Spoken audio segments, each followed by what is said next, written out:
In January of 1888, a rescue team rode across the Dakota Prairie, expecting to find a dead family. They had already seen three that morning. A Norwegian mother frozen 10 feet from her own door. A farmer curled beside a cold iron stove. A young couple holding each other in bed faces, peaceful bodies turned to stone. So, when they reached the tar paper cabin of a German-Russian widow and saw no smoke rising from the chimney, not a single thread of gray against the white sky, they knew what they would find inside. Another tragedy. Another family lost to the worst blizzard the American frontier had ever seen. They dug through 4 feet of snow and forced the door open. And warm air hit their frozen faces like the breath of July. 3 children were playing on a heated floor. Rye bread was baking in the corner. And in the center of that tiny cabin stood an enormous clay stove, radiating a gentle, steady warmth, as though the blizzard outside had never mattered at all. The woman had no firewood, no coal, no iron stove, no money. 40 below zero outside, and the ground beneath her children's bare feet was warm enough to sleep on. One of the men knelt beside the warm floor and whispered a single word. How? The answer began 6 months earlier. In a season of dust and grief with a widow, $47, and a memory she carried across an ocean.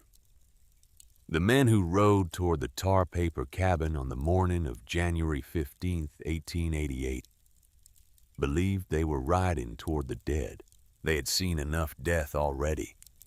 3 homesteads visited since dawn. 3 families found in the positions where the cold had finally taken them. A Norwegian mother frozen 10 feet from her own door. Her infant son still clutched against her chest. Both of them turned to something that was no longer human, but not yet stone. A bachelor farmer curled beside his iron stove. The stove cold, the ashes cold. The man cold, his fingers still wrapped around the handle of a firewood box that held nothing but splinters and despair. A young couple in a soddy north of the creek holding each other in bed. The blankets pulled to their chins. Their faces peaceful in a way that only the deeply frozen can be peaceful. As though the cold had whispered them to sleep and then simply never let them wake.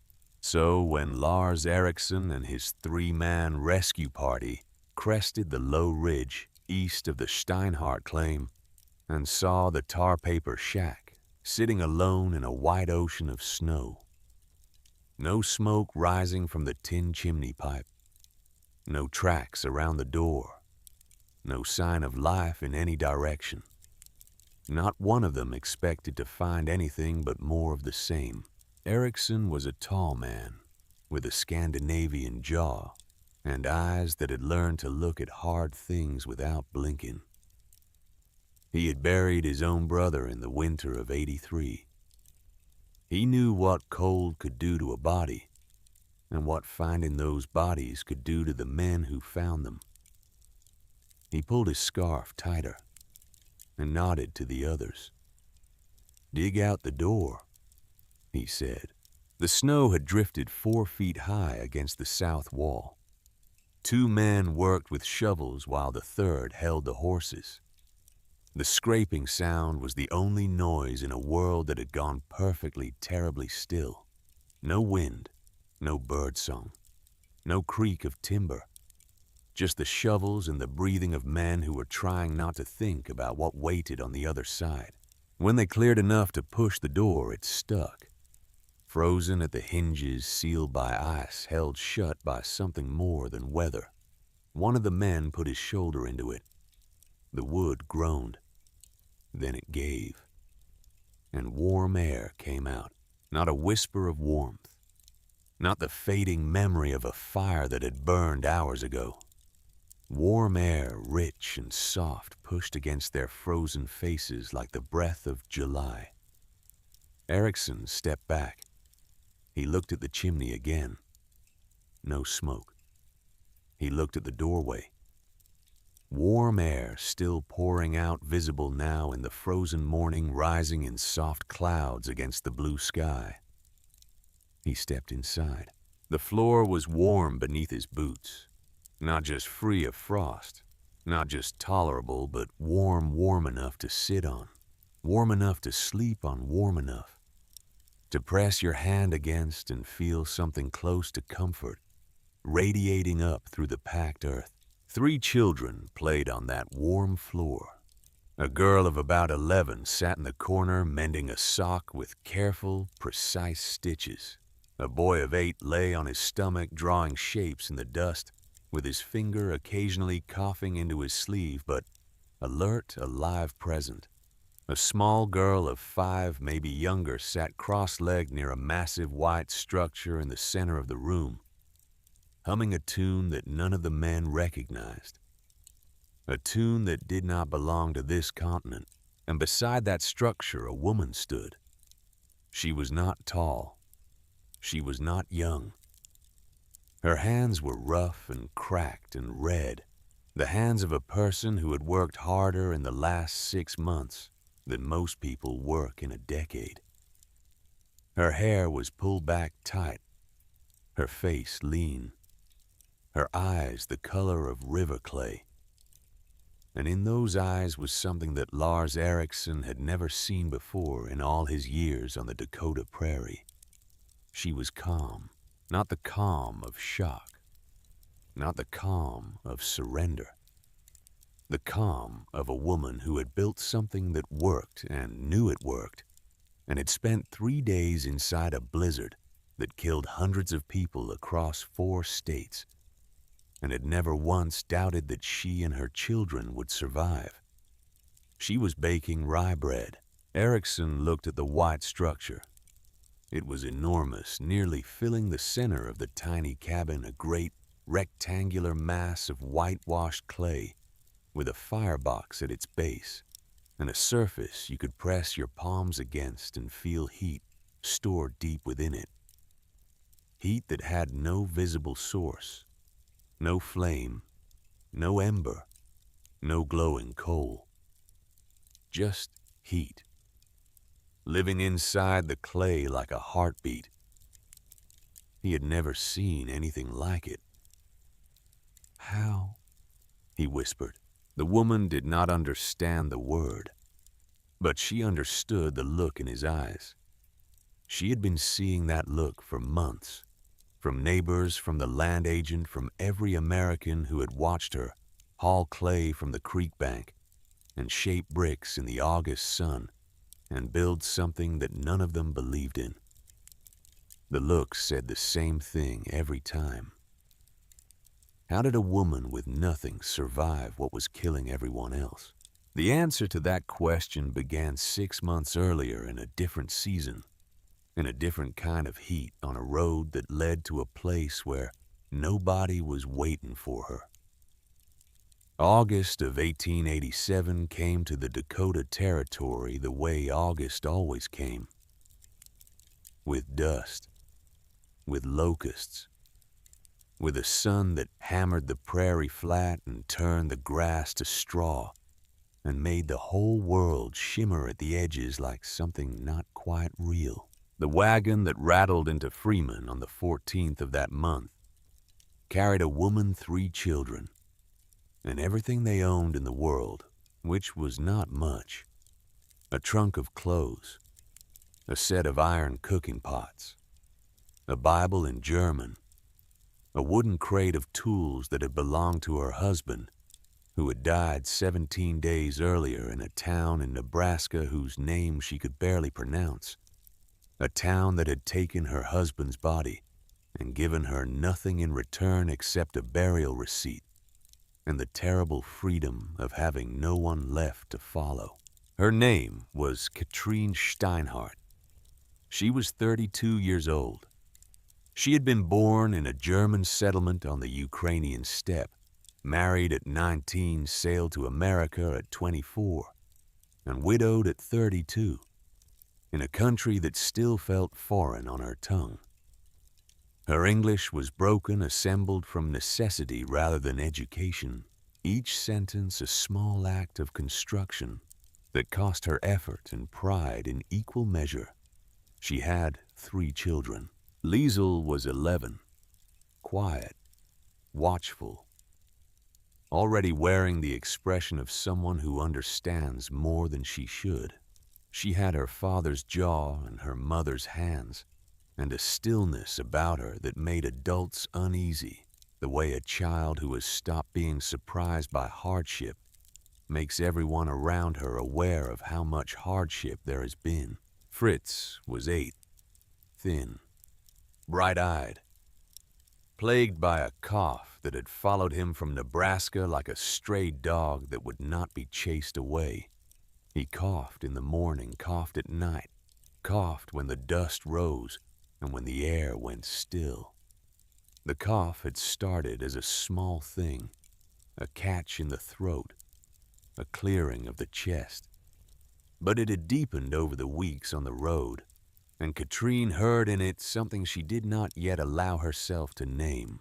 Annie was 5. She had yellow hair and fast legs and a habit of wandering toward anything that moved. Butterflies, prairie dogs, the distant shapes of antelope on the horizon. She was the one Katrine had to watch most carefully, not because she was fragile, but because she did not yet understand that the world was a place where wandering could get you killed. They arrived in Freeman with $47. Katrine had earned it slowly, painfully, over the 17 days since Johann's death. She had sold his tools, his pocket watch, the good boots he had worn on Sundays. She had sold the horse because she could not afford to feed it, and the saddle because she could not bear to look at it. She had kept only what could not be converted into coins, the cooking pots, the clothes, the Bible, the memories. Everything else had been rendered into that thin stack of bills that she kept folded in a cloth pouch against her ribs, where she could feel it with every breath. A reminder that she was not yet destitute, not yet at the bottom, not yet out of numbers. $47. In the summer of 1887 on the Dakota frontier, $47 was enough to starve slowly instead of quickly. The land office in Freeman was a single room with a plank counter, and a man behind it who smelled like tobacco and indifference. His name was Colton Whitfield, and he had the particular talent of certain government men for making you feel like a problem to be processed rather than a person to be helped. He glanced at Katrine's homestead papers, glanced at her children, glanced at the clock on the wall. Quarter section 12 miles northeast, he said. Previous claimant abandoned it after 1 winter.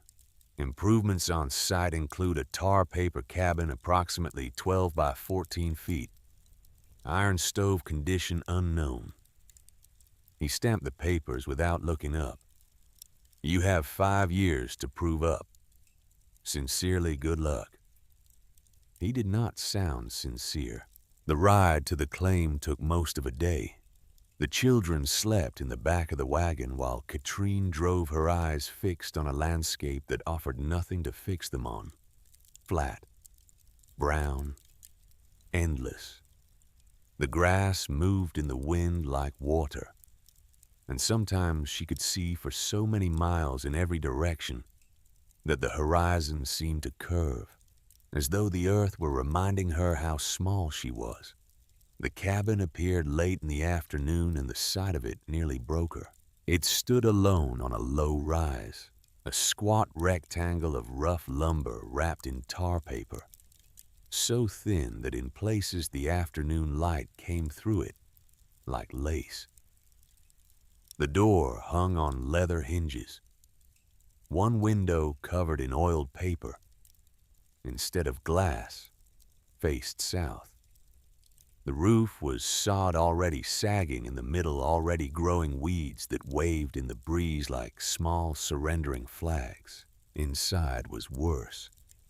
A dirt floor packed hard, but uneven, already cracked from the summer heat. A single iron stove in the corner, the kind that cost $4 new, and this one was not new. A crack ran along the firebox like a scar, and when Katrine knelt beside it and peered inside, she could see daylight through the seam. A stove that could not hold heat, walls that could not hold wind, a roof that could not hold rain. This was what the land had given her. This was where she was supposed to build a life. Liesel stood in the doorway holding Annie's hand, looking at the interior with an expression that was too old for her face. "Is this it?" she asked in German. Katrine straightened.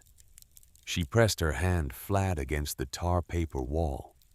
It flexed inward under her palm, thin as a drumhead, thin as a promise that no one intended to keep. "Yes," she said. "This is it." The first neighbor came the next morning. Silas Dawson rode up on a bay horse with a white blaze, a man of perhaps 50, with a gray beard and deep-set eyes that looked like they had been carved into his face by years of squinting at things he did not want to see. He had homesteaded 6 miles south, one of the few claims in the area that had survived more than 2 winters. He had earned that survival the hard way. His daughter Clara, age 4, had died in the winter of '81. Pneumonia that started as a cough and ended as a grave marker that the snow buried every December and the spring uncovered every April, like a wound that the earth itself refused to let heal. He rode up and sat on his horse for a long moment, watching Katrine unload the wagon. She was stacking the cooking pots near the door, moving with the efficient, practiced motions of a woman who had moved too many times to waste energy on anything that did not need doing. "Ma'am," he said. She looked up, shielded her eyes from the sun. "My name is Silas Dawson. I live south of here." He pointed. 6 miles. She nodded. "Katrine," she said. "Steinhardt." He looked at the cabin. He looked at the stovepipe poking through the sod roof at an angle that was not quite right. He looked at the tar paper walls, and something shifted in his face. Something that was not quite pity and not quite anger, but lived in the space between them where helplessness lives. "You cannot winter here," he said. Katrine wiped her hands on her apron. "How much wood?" she asked. Silas dismounted. He walked to the cabin wall and pressed his hand against it, the same way she had done the day before. The paper flexed. He shook his head. "Look, 8 cords minimum," he said. 10 to be sure. That stove is cracked, which means it burns fast and leaks heat. You will go through wood like water." He paused. "Hauling from the river breaks costs $2 a cord if you can find a man with a wagon. That is $16 to $20 for the wood alone. Then you need to patch these walls, and I mean really patch them, not just tar paper, but sod banked up the sides at least 3 feet. And you need food stores, flour, salt, pork, dried beans enough for 5 months, because once the snow comes, you are not going anywhere." Each number he spoke pushed her further from survival. "How much?" she said again. "All of it. How much?" Silas did the arithmetic in his head. She watched his lips move. 8 cords of wood. $16. Wall improvements. Food. Medicine because he had seen the boy coughing and he knew what Dakota winters did to weak lungs. $50, he said, at least. Probably more. She had 35. She had spent $12 on the journey from Nebraska on food and wagon repair, and a new shoe for the mule that had since been sold. $35 left. $15 short of survival. And that was the optimistic number, the number that assumed nothing went wrong. And on the Dakota frontier, something always went wrong. Silas saw the math hit her. He saw it the way you see a fence post. Take a heavy wind, the slight lean, the held breath, the question of whether it will stay standing. There are other options, he said carefully. The county has a fund for relocation. You could go back to Nebraska. Or there is a boarding house in Freeman where you and the children could stay through winter. It is not free, but it is not $50 either. And my claim, you would lose it. He said it simply because there was no gentle way to say it. Whitfield would mark it abandoned. Someone else would file. Katrin looked at the cabin. She looked at the cracked stove. She looked at the sod roof with its small waving flags of surrender. She looked at all of it and felt the weight of everything she did not have pressing down on her shoulders like a yoke. And then, somewhere inside her, in a place deeper than arithmetic and more stubborn than despair, something stirred. It came as a smell first. Wet clay. River mud. The heavy mineral-rich earth of the Ukrainian steppe, dark as coffee, thick as memory. Then it came as a feeling the weight of clay in her hands. The smooth resistance of it under her palms, the way it yielded and held shape at the same time. Like something alive. Then it came as a voice. Oma Brigitte, her grandmother. A woman built from leather and patience, and a kind of practical wisdom that had kept her family alive through winters that made Dakota look hospitable. She had lived in a village on the steppe where the wind blew for 6 months without stopping, and the temperature dropped to numbers that had no meaning to anyone who had not felt them. And in the center of her house, taking up nearly a third of the living space, stood an enormous masonry stove.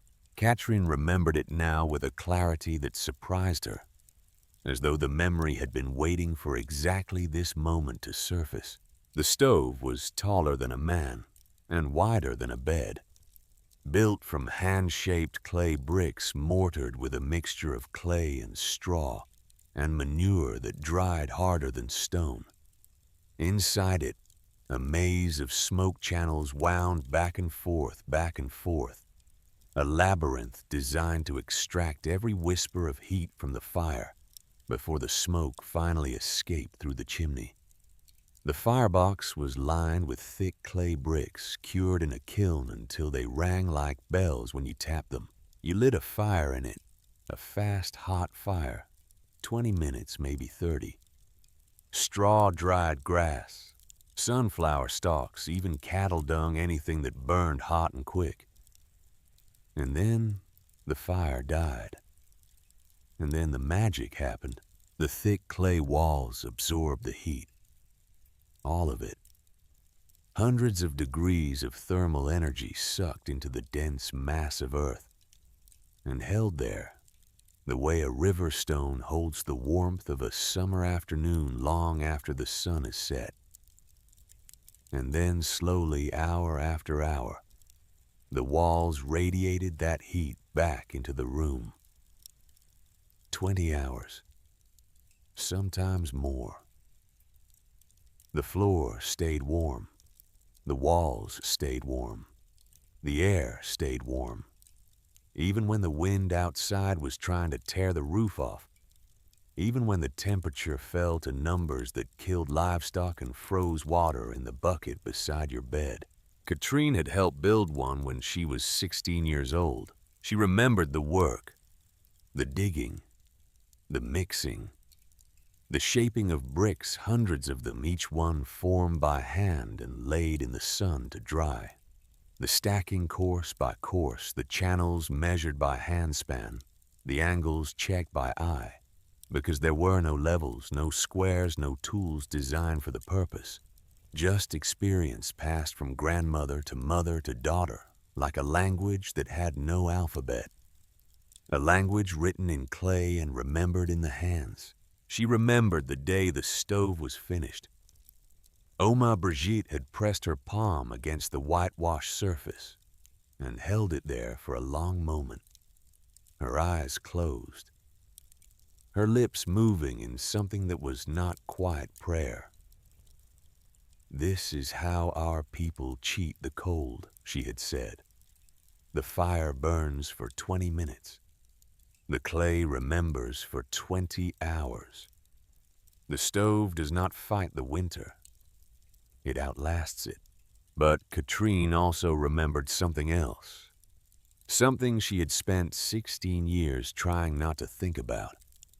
The second stove, the one she had tried to build herself. She was 16, almost 17, and proud of what she had learned. A family in the next village needed a stove. Katrine volunteered. She mixed the clay, shaped the bricks, built the firebox, laid the channels. She did everything the way she remembered every step, every angle, every proportion. But when they lit the first fire, the smoke did not rise through the channels the way it was supposed to. Instead, it pooled in the third channel, backed up and poured into the room through every crack and seam. Within minutes, the house was blind with smoke. The family stumbled out, coughing eyes, burning children screaming. Katrine stood in the yard and watched the smoke pour from the doorway and felt a shame so deep it was physical, a weight in her chest that she would carry for years. Oma Brigitte came. She examined the stove without a word. Then she found the problem. The third channel. The turn was too sharp. The smoke could not make the bend, so it backed up like water behind a dam.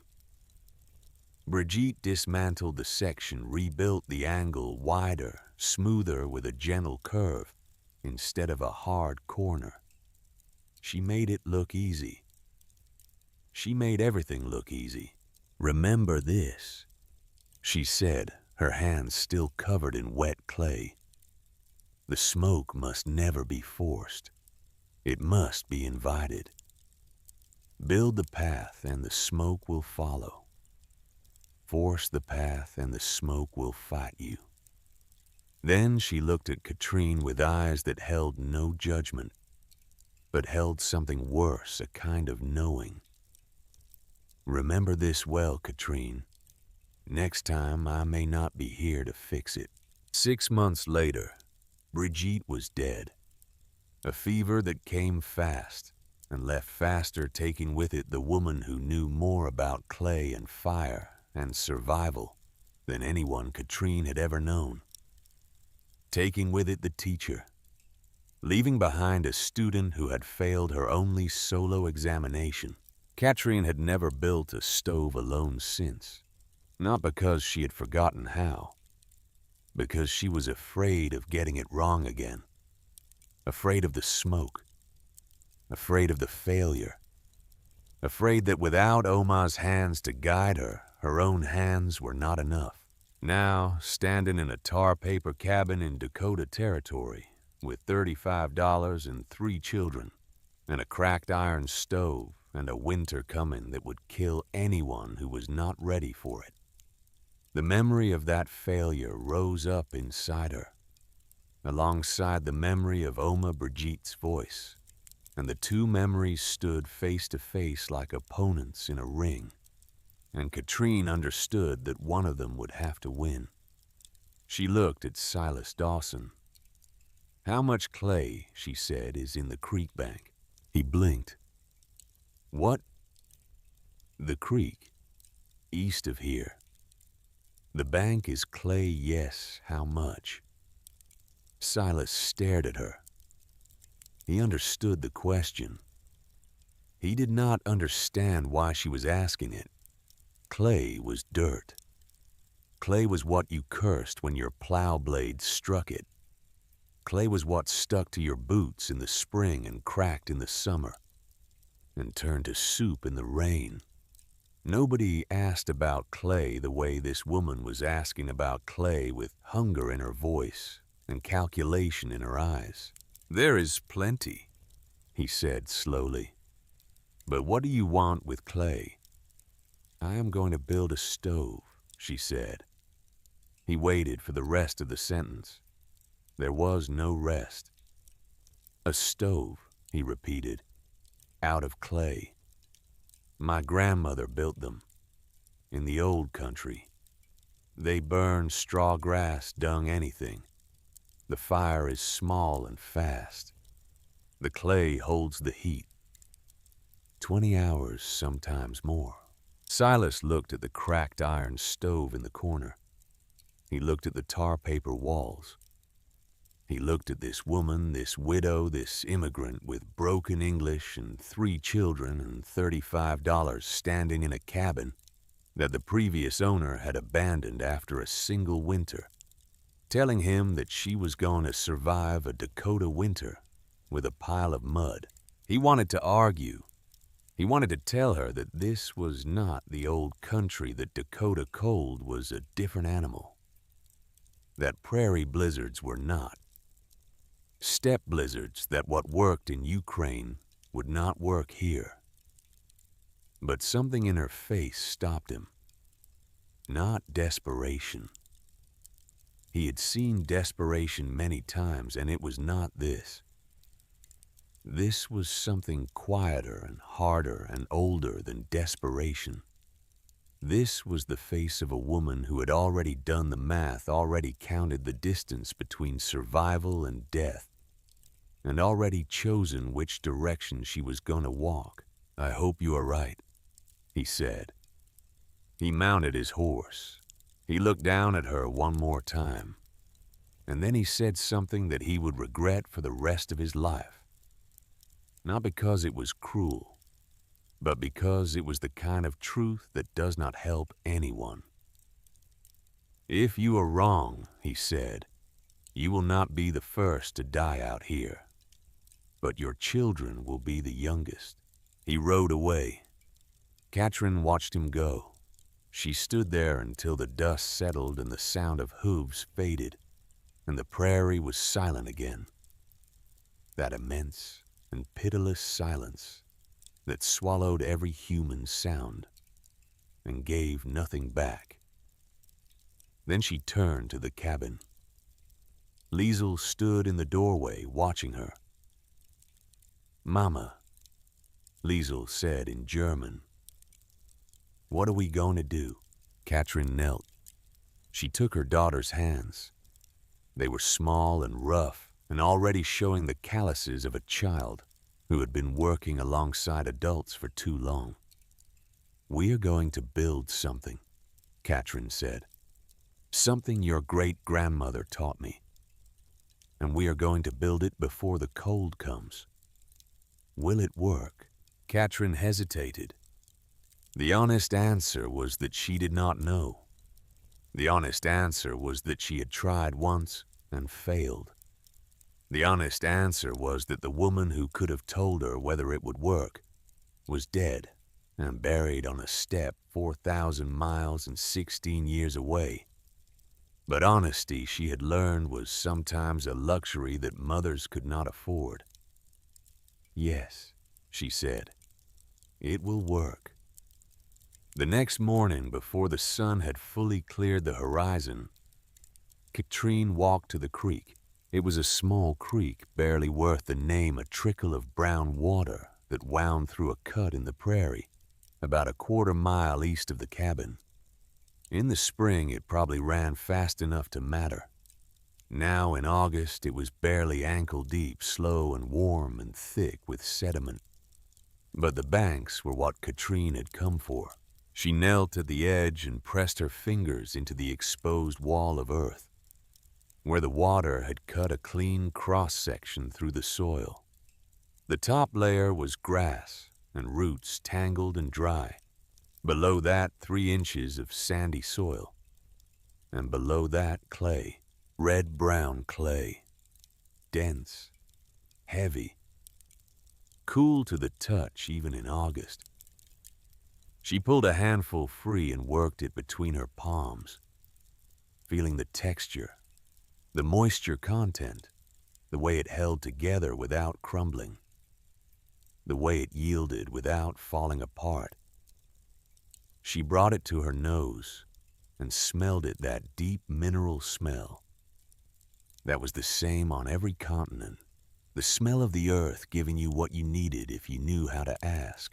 It was good clay, not perfect, a little sandy, which meant it would need more straw to bind it, but workable, familiar.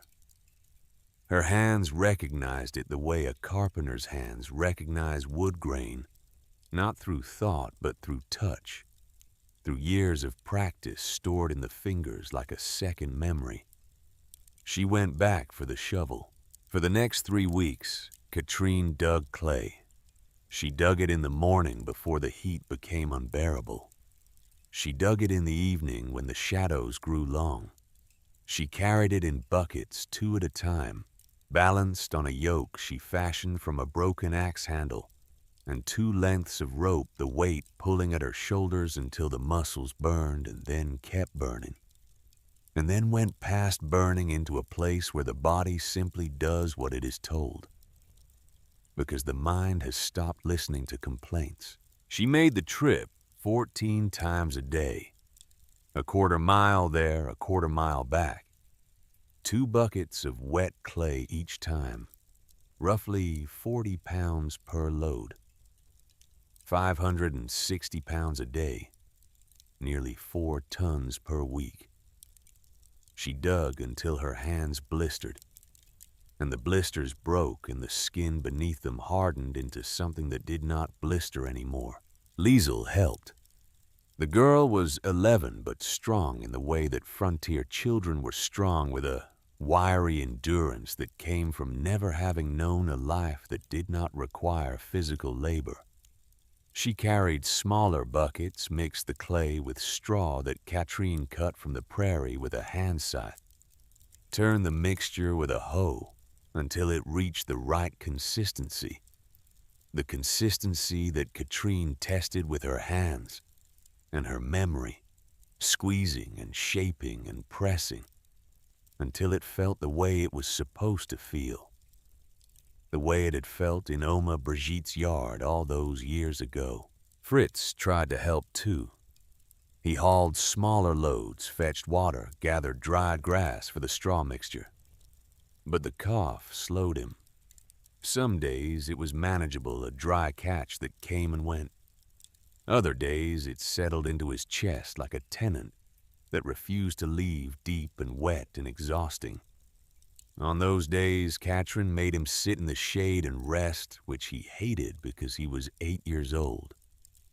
And 8-year-old boys do not understand that rest is sometimes the hardest kind of work. And I helped by staying out of the way, which was its own form of contribution. She chased grasshoppers. She built small towers of clay scraps and knocked them down and built them again.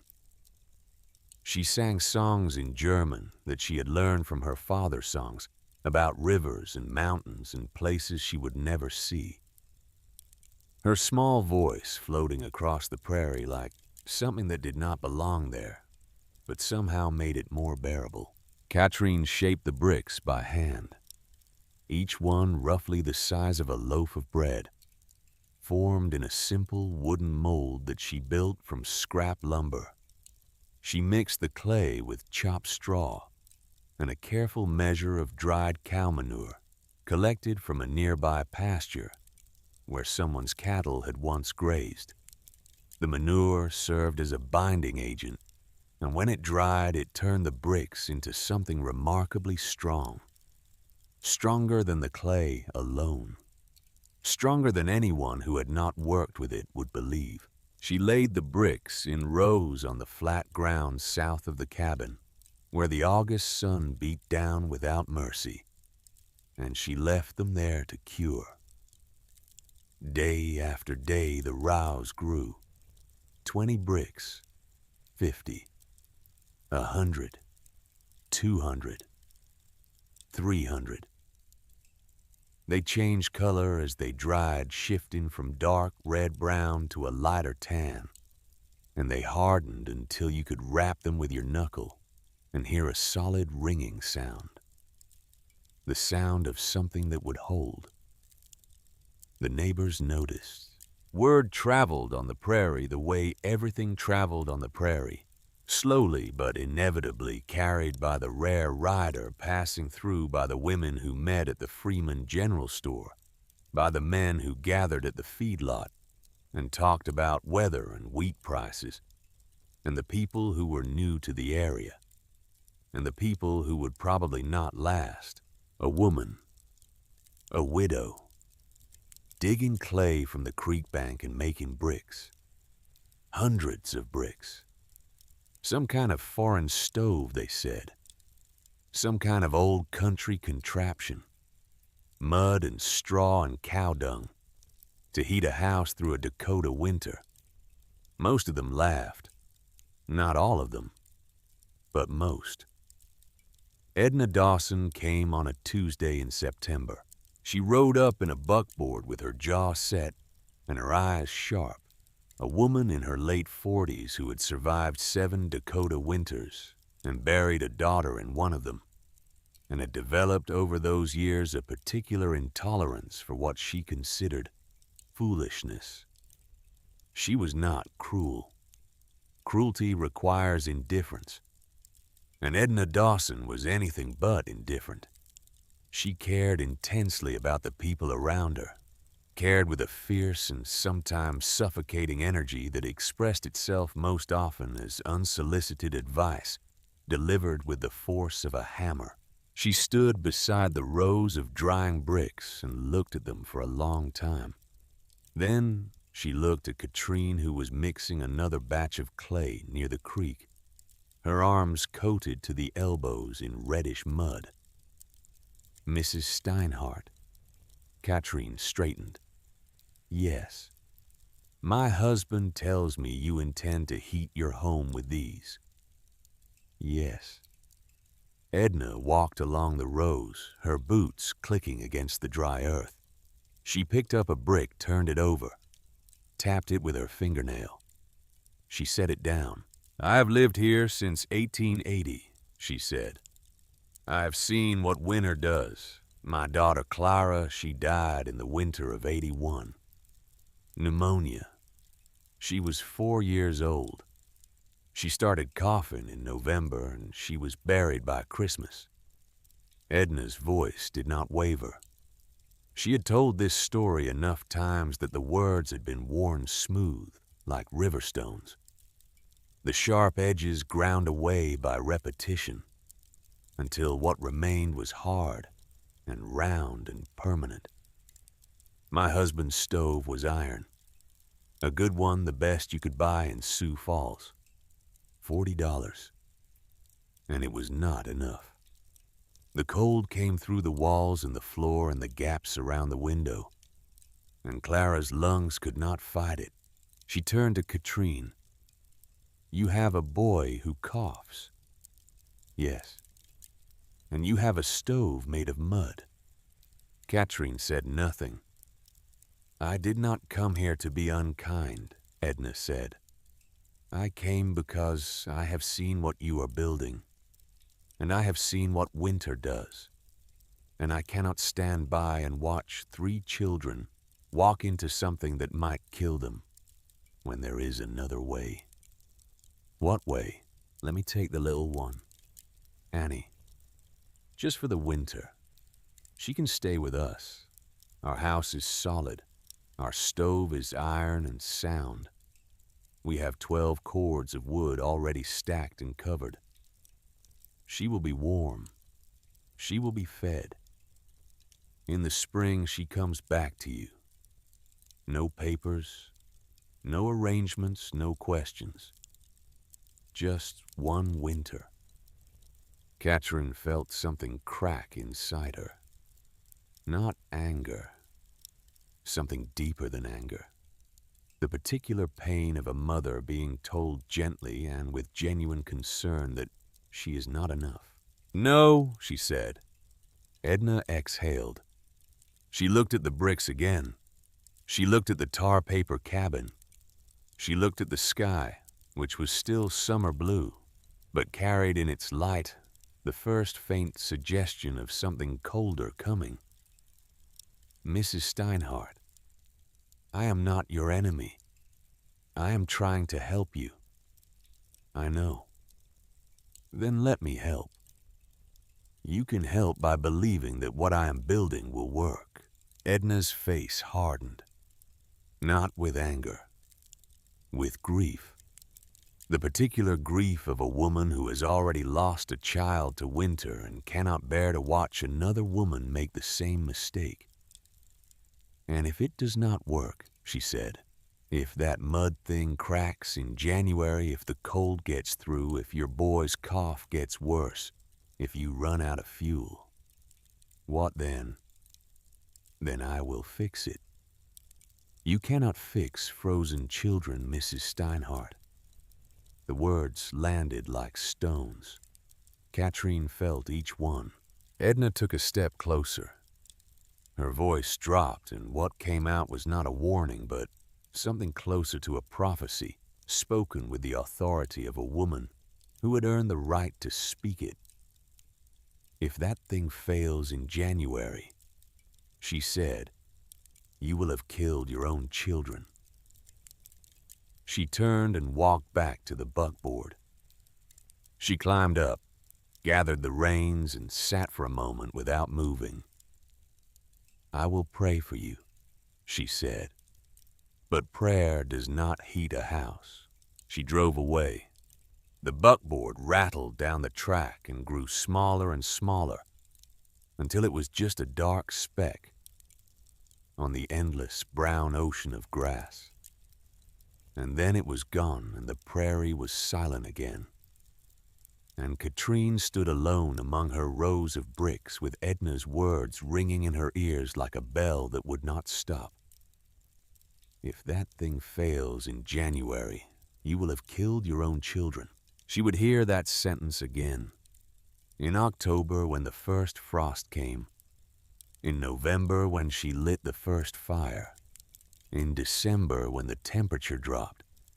In January, when the blizzard came. She would hear it in the dark, in the cold, in the moments when doubt crept in through the cracks like winter air. Edna Dawson's voice, steady and sure and heavy with the weight of a dead daughter speaking the words that every mother fears most. "You will have killed your own children." Katrin picked up her shovel. She walked back to the creek. She dug. Colton Whitfield arrived on the last day of September. He came on horseback, which was unusual for a man who preferred the dignity of a buggy, and he brought with him a leather-bound notebook and the particular expression of a government official who has already made up his mind and is visiting only to confirm what he has decided. He dismounted, tied his horse to the wagon wheel, and walked a slow circle around the property. He examined the tar paper walls. He examined the sod roof. He examined the cracked iron stove that Katrine had not used since August because she knew it was beyond saving. He wrote in his notebook with small, precise handwriting that moved across the page like ants. He stopped in front of the rows of bricks. "What are these?" "Bricks," Katrine said, "for a stove. A stove, a masonry stove, clay and straw. It holds heat." Whitfield wrote something in his notebook. He did not ask how it worked. He did not ask where she had learned to build it. He did not ask any question that suggested genuine curiosity. He was not curious. He was assessing. "Mrs. Steinhardt," he said, snapping the notebook closed. "The Homestead Act requires that you make adequate improvements to your claim within the proving up period. Adequate improvements include a habitable dwelling, which means a structure capable of sustaining human life through all seasons, including winter." He gestured at the cabin with his pen. "What I see here is a tar paper shack with no functional heating apparatus walls that would not stop a determined wind and a pile of mud bricks that you apparently intend to use as a substitute for a proper stove." "It is not a substitute," Katrin said. "It is better." Whitfield looked at her with the tired patience of a man who has heard too many claims from too many homesteaders who did not make it. "Mrs. Steinhardt, I am noting in my report that the improvements on this claim are, at this time, inadequate. If conditions have not materially changed by spring inspection, your claim will be subject to review and possible revocation."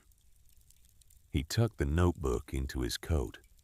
"I strongly recommend that you consider alternative arrangements for the winter.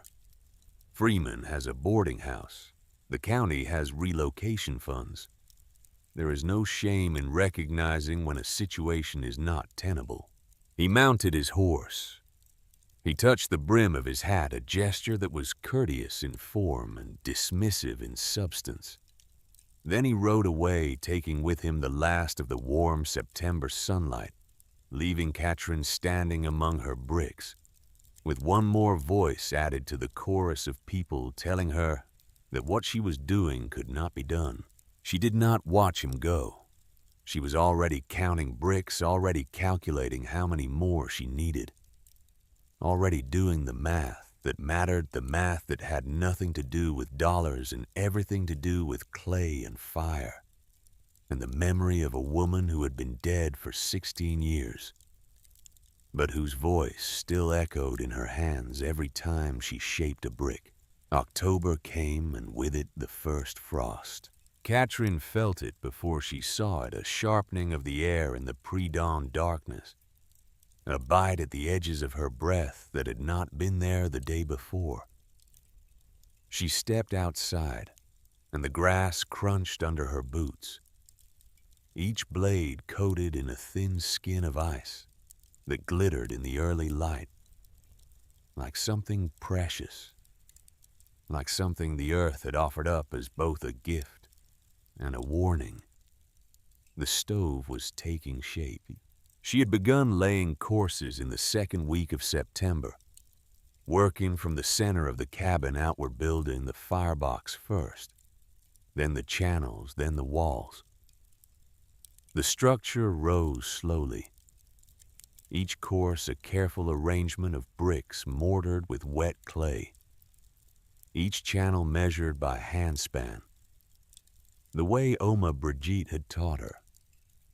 3 spans wide, 2 spans tall, with turns that curved gently instead of cutting sharp, because the smoke must be invited, never forced. It was enormous. In the small cabin, it dominated the space the way a heart dominates a chest, not by choice, but by necessity.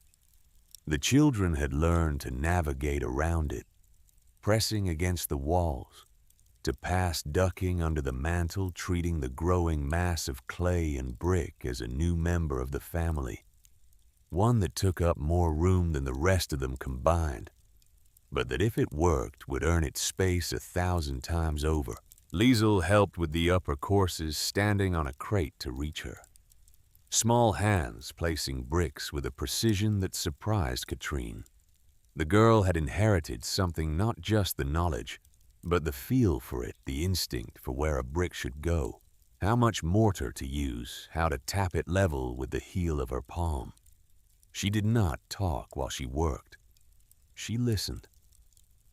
She watched her mother's hands and did what they did the way daughters had been learning from mothers since before anyone thought to write such lessons down. Fritz watched from his corner, coughing. And then on the 23rd of October, the rain came. It started in the late afternoon, a dark line of cloud that rolled in from the northwest with a speed that caught Katrine off guard. She had not been watching the sky.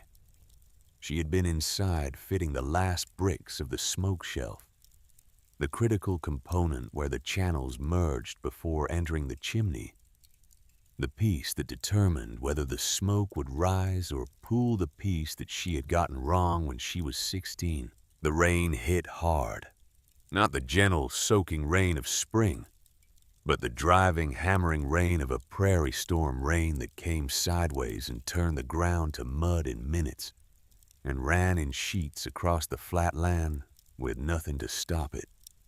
The bricks. Katrin ran outside. The rows of unfired bricks, nearly 100 of them. The reserves she had been saving for repairs and final finishing sat in the open south of the cabin, where they had been drying for weeks. The rain was already on them. She could see them darkening, softening, the hard edges beginning to slump as the water penetrated the clay. She grabbed the tarpaulin from the wagon bed and tried to cover them, but the wind tore it from her hands. She tried again. The tarpaulin wrapped around her legs, and she fell face first into the mud. And when she pushed herself up, she could see the bricks dissolving, brick after brick, row after row, weeks of work melting back into the earth they had come from. She saved some, maybe 2/3. She dragged them under the wagon, under the narrow overhang of the cabin roof, anywhere she could find shelter. But 1/3 of them were gone, reduced to lumps of wet clay that sat in puddles of red-brown water like something that had given up. When the rain stopped, Katrine stood in the dark and looked at what was left. Her dress was soaked. Her hands were numb. Her shoulders ached with a deep structural pain that went beyond muscle and into bone. And somewhere inside her, in the place where Edna Dawson's words lived, a voice said the thing she had been refusing to hear. You cannot do this. You are not enough. You are not her. You are not Oma Brigida. You are the girl who got the channels wrong. The girl who filled a house with smoke. The girl whose hands were never quite sure enough. Never quite steady enough. Never quite good enough to do this alone. She stood there. The stars came out one by one, cold and distant and perfectly indifferent to the woman standing alone in the mud below them. The prairie stretched away in every direction, dark and flat and endless. And for the first time since she had arrived in Dakota Territory, Katrine Steinhardt felt truly, completely, irreversibly alone. Then she heard the footsteps. Liesl came around the corner of the cabin barefoot, her nightgown muddy at the hem. She had been watching from the window. She had seen her mother fall. She had seen the bricks dissolve. She had seen all of it. She walked to where Katrine stood and took her mother's hand. She did not speak. She did not offer comfort or encouragement, or any of the words that people say when they want to help, but do not know how. She simply stood there, a girl of 11 holding her mother's hand in the dark, her small fingers wrapped around Katrine's mud-caked palm, her grip firm and warm and unshakable. And they stood like that for a long time. The wind dried the puddles. The stars turned overhead. Somewhere out on the prairie, a coyote called and another answered, and the two voices wove together and faded into the silence that always followed. Katrin looked down at her daughter. Liesl looked up at her mother, and something passed between them that did not need language, not German, not English, not any tongue that human beings had ever devised.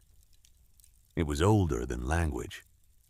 It was the thing that mothers and daughters have been passing back and forth since the first woman shaped the first clay beside the first fire and showed her daughter how to do the same.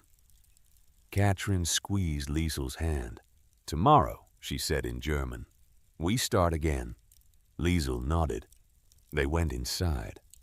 The half-built stove stood in the center of the cabin, massive and white and waiting. The firebox was ready. The channels were laid. The smoke shelf was in place. What remained was the outer wall, the finishing courses, the chimney connection, and 100 replacement bricks that did not yet exist. 6 weeks until the deep cold.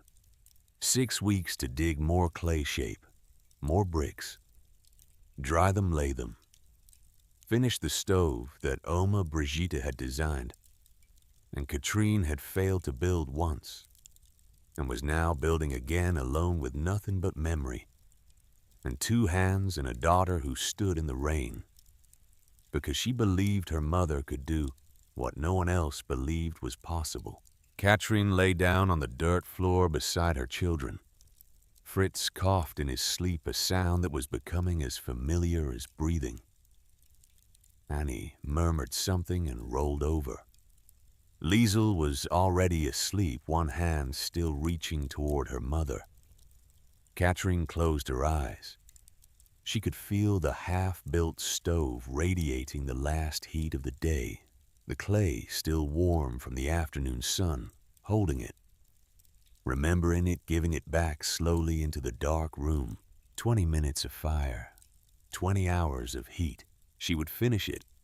She would finish it because Oma Brigitte had taught her how, and because Liesel was watching, and because somewhere in the clay itself there was a memory older than her grandmother, and older than her grandmother's grandmother. A memory of how to keep the cold away. A memory that had crossed an ocean and a continent, and was now waiting patient and heavy and warm in the walls of an unfinished stove in a tar paper cabin on the edge of the world. She slept, and in her sleep she dreamed of warm walls. November arrived the way a creditor arrives quietly at first, then with increasing insistence, then with a knock that could not be ignored. The first snow came on the 3rd of the month. Not a blizzard, not even a proper storm, just a thin dusting that appeared overnight and lay across the prairie like a sheet pulled over a body, white and flat and still. By noon it had melted. By evening the ground was dry again. But the message had been delivered. Winter was no longer a theory. It was a schedule, and the schedule was accelerating. Katrine had spent every waking hour of the past 3 weeks replacing what the rain had taken. She dug clay in the cold. She mixed it with numb fingers. She shaped bricks in the gray light of October mornings and laid them in rows that she covered with canvas at night, because she would not be caught by the weather again. She would not give the sky another chance to undo her work. The stove grew. Course by course, brick by brick, it rose toward the ceiling of the small cabin like something being born. The outer walls thickened. The channels inside wound back and forth in their careful zigzag pattern, each turn measured by handspan, each angle checked by eye, each surface smoothed with wet fingers until it was as close to right as human hands could make it. By the 2nd week of November, it was finished. Katrine stood back and looked at it. The structure filled the center of the cabin, the way a boulder fills a stream, massive and permanent and impossible to ignore. The outer surface had been whitewashed with a mixture of lime and water that she had bought in Freeman for 60 cents, the last luxury she would allow herself until spring. The whitewash gave the stove a clean, almost luminous appearance, as though it were generating its own light.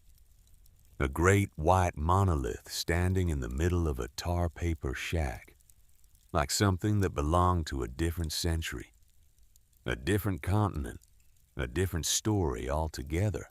The firebox at the base was lined with the hardest bricks. She had the ones she had fired separately in a pit behind the cabin, baking them for 2 days in a slow fire of twisted grass until they turned dark and dense and rang when struck. The loading door was a piece of flat iron salvaged from the broken stove, fitted into the clay frame and sealed with a mortar of ash and clay that could be chipped out and replaced when it cracked. Inside, invisible from the outside, the channels waited, 6 of them winding through the body of the stove in a descending zigzag, each one carrying the smoke and heat from the firebox through a longer and longer path before finally releasing it to the chimney. Each channel extracted heat from the smoke and transferred it to the surrounding clay. By the time the smoke reached the chimney, it would be cool, almost cold, carrying with it only a fraction of the energy that the fire had produced. The rest would be trapped in the clay, held there, stored there, released slowly into the room over the course of 20 hours. That was the theory. Katrine had built the channels from memory. She had measured them with her hands. She had smoothed the turns and checked the angles and done everything exactly the way she remembered Oma Brigitte doing it, every step, every proportion, every detail. But memory is not certainty. Memory is a reconstruction, a story the mind tells itself about something that happened long ago. And like all stories, it can be wrong.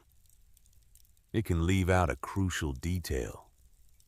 It can rearrange the sequence. It can remember the shape but forget the size. Remember the angle but forget the curve. Remember the lesson but forget the correction. Katrin knew this.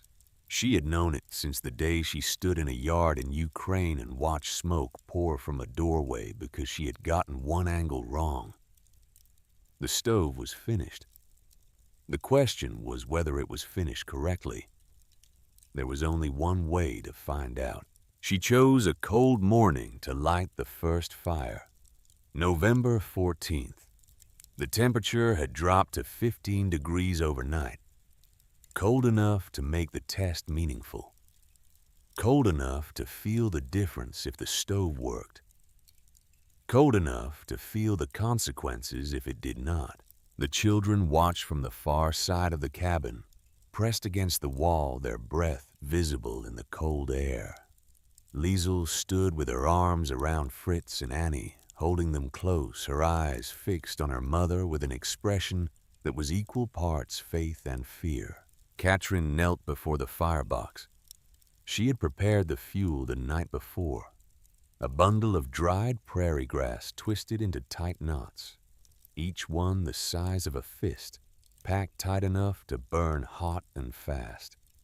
She arranged them inside the firebox, building a small pyramid the way Oma Brigitte had shown her. She struck the match. The grass caught immediately. The flame was bright and eager, racing through the twisted bundles with a sound like whispered excitement, crackling and popping and sending sparks up into the dark throat of the firebox. Within seconds, the fire was roaring a contained and furious heat that turned the air above it into something visible, shimmering and alive. Katrine watched the smoke. This was the moment. This was where the channels either worked or did not. The smoke should rise from the firebox into the first channel, travel its length, turn, descend into the second channel, turn again, rise into the third, and so on 6 times each pass, extracting heat until finally reaching the chimney and exiting clean and cool. The smoke rose. She could see it entering the first channel, a gray ribbon disappearing into the clay. She pressed her ear against the wall and listened. She could hear it moving, a soft rushing sound like wind in a distant hallway. Then the sound changed. It thickened, slowed, became something heavier, something that was not moving the way it should. And then, before she could react, smoke began seeping through the joints of the third channel gray wisps. At first, then thicker plumes, and then a heavy, choking cloud that poured into the cabin like something that had been caged and suddenly freed. Fritz began coughing. Not his usual cough. A violent, gasping cough that bent him double and turned his face red and then purple. Liesel pulled him toward the door. Annie started crying. The cabin filled with smoke so thick that Katrine could not see the far wall, could not see her children, could not see anything except the white surface of the stove disappearing into gray. She threw open the door. The cold air rushed in and the smoke rushed out. And for a moment the cabin was a war between two atmospheres. The heat and smoke pushing outward, the cold pulling inward, and caught in the middle were four people and a stove that was not working. Katrin pulled the burning grass from the firebox with the iron tongs, carried it outside, and dropped it in the snow where it hissed and died. She went back inside. The smoke was clearing, drawn out by the draft from the open door, and in the gray haze she could see the stove standing exactly where she had built it. Exactly as she had built it, white and massive and wrong. Liesel looked at her from the doorway, Fritz pressed against her side, still coughing. And in her daughter's eyes, Katrine saw the thing she had been dreading since August. Not anger, not blame. Worse, fear. The specific fear of a child who has bet everything on her mother's ability and is watching that bet fail. Katrin closed her eyes. The third channel. The smoke had backed up in the third channel. The same channel. The same failure. The same mistake she had made 16 years ago in a village on the Ukrainian steppe when she was young and proud, and sure that she had learned enough to do it alone. She had not learned enough then. She had repeated the error now, and for a terrible, crystalline moment, standing in the smoke-haze cabin with Fritz coughing and Annie crying and Liesel staring at her with those two old eyes, Katrin felt the full weight of Edna Dawson's prophecy settle on her shoulders. You will have killed your own children. She opened her eyes. No, not yet. Not while her hands still worked. Not while her memory still held the correction. Because she remembered now not just the failure, but the fix. Not just the mistake, but the moment Oma Brigitte had knelt beside the stove and found the problem and solved it with the calm, unhurried precision of a woman who understood that mistakes were not endings, but instructions. The third channel. The turn was too sharp. The smoke could not make the bend. It pulled and backed up and fought the only way smoke knows how to fight, by refusing to go where you want it to go. The fix was simple. The turn had to be wider, smoother. A curve instead of a corner. The smoke had to be invited, not forced. Katrin pulled on her work gloves. She looked at Liesel. Take your brother and sister outside, she said. Keep Fritz warm. I need 2 hours. Liesel hesitated. Go, Katrin said. I know what is wrong. I know how to fix it. Something in her voice must have carried more than words, because Liesel nodded and took her siblings out. Wrapping Fritz in the heaviest blanket, and settling them against the south wall of the cabin out of the wind where the thin November sun provided at least the idea of warmth. Katrin went to work. She dismantled the third channel brick by brick carefully, methodically stacking the bricks in order, so she would know exactly where each one went when she rebuilt. The mortar was still green, still soft enough to chip out without breaking the bricks themselves. She exposed the turn the sharp 90-degree angle where the channel changed direction, and she could see the problem as clearly as if Oma Brigitte were standing beside her, pointing at it with a clay-covered finger. Too sharp. The smoke hits this wall and has nowhere to go but backward. She rebuilt the turn. Wider. Gentler. Instead of a hard corner, she shaped a curve using smaller pieces of brick to create an arc that guided the channel around the bend, like a road curving through a hillside, smooth and natural, and forgiving. She mortared each piece in place and smoothed the interior surface with wet fingers until there were no ridges, no lips, no obstructions. Nothing for the smoke to catch on. Nothing to slow it down. It took 3 hours, not 2. When she was finished, the light outside had shifted from the thin white of morning to the pale gold of early afternoon. Her hands were raw. Her back ached. The mortar needed time to set. She waited until the next morning, November 15th. 12 degrees above zero.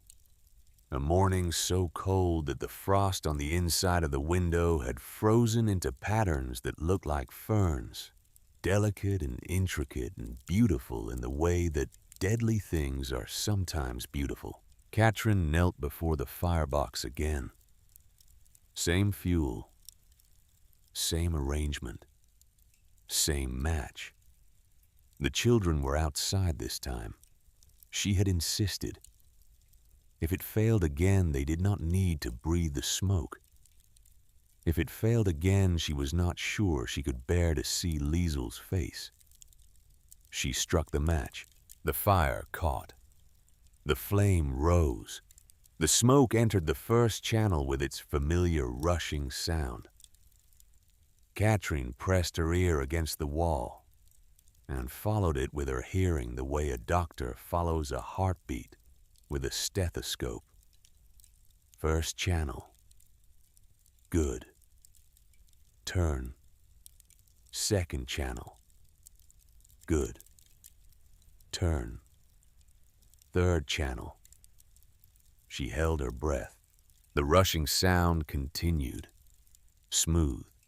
Steady. Uninterrupted. The smoke moved through the rebuilt turn without hesitation, without backing up, without fighting. She followed it to the fourth channel, the fifth, the sixth. And then outside, rising from the tin chimney pipe, a thin wisp of gray-white smoke appeared against the cold blue sky, clean and light, and almost transparent. Katrin let out the breath she had been holding. She stayed inside for 20 minutes while the fire burned. She fed it twice more, adding bundles of twisted grass, building the heat, pushing the temperature inside the firebox as high as it would go. The fire roared. The clay absorbed. And then the fuel was spent, and the fire died and the firebox went dark. She pressed her hand against the outer wall of the stove. Warm, not hot, not burning. Warm the way a living body is warm. The way sunlight is warm on a stone in the afternoon. A deep, even penetrating warmth that seemed to come from somewhere far inside the clay. From a place where the fire had left its memory. She pressed both hands against it. She pressed her cheek against it. She closed her eyes and felt the heat radiating into her skin, into her bones, into the cold places inside her. that had been cold for so long that she had forgotten what warmth felt like. She opened the door. "Come inside," she called. The children came in cautious at first, then faster, as the warmth hit them. Annie ran to the stove and pressed herself against it like a cat finding a sunbeam. Fritz touched the surface with his fingertips, and then his palms, and then leaned his whole body against it. And for the first time in weeks, his face relaxed, the tension draining out of it like water from a cracked cup. The cough still there, but somehow quieter, somehow less insistent, as though even his lungs recognized that something had changed. Liesel stood in the doorway. She looked at the stove. She looked at her mother. And then she did something that she had not done since her father died. She smiled. Not a large smile. Not the kind that transforms a face. A small smile, quiet and private, the kind that lives in the corners of the mouth and says more than laughter ever could. Katrin smiled back.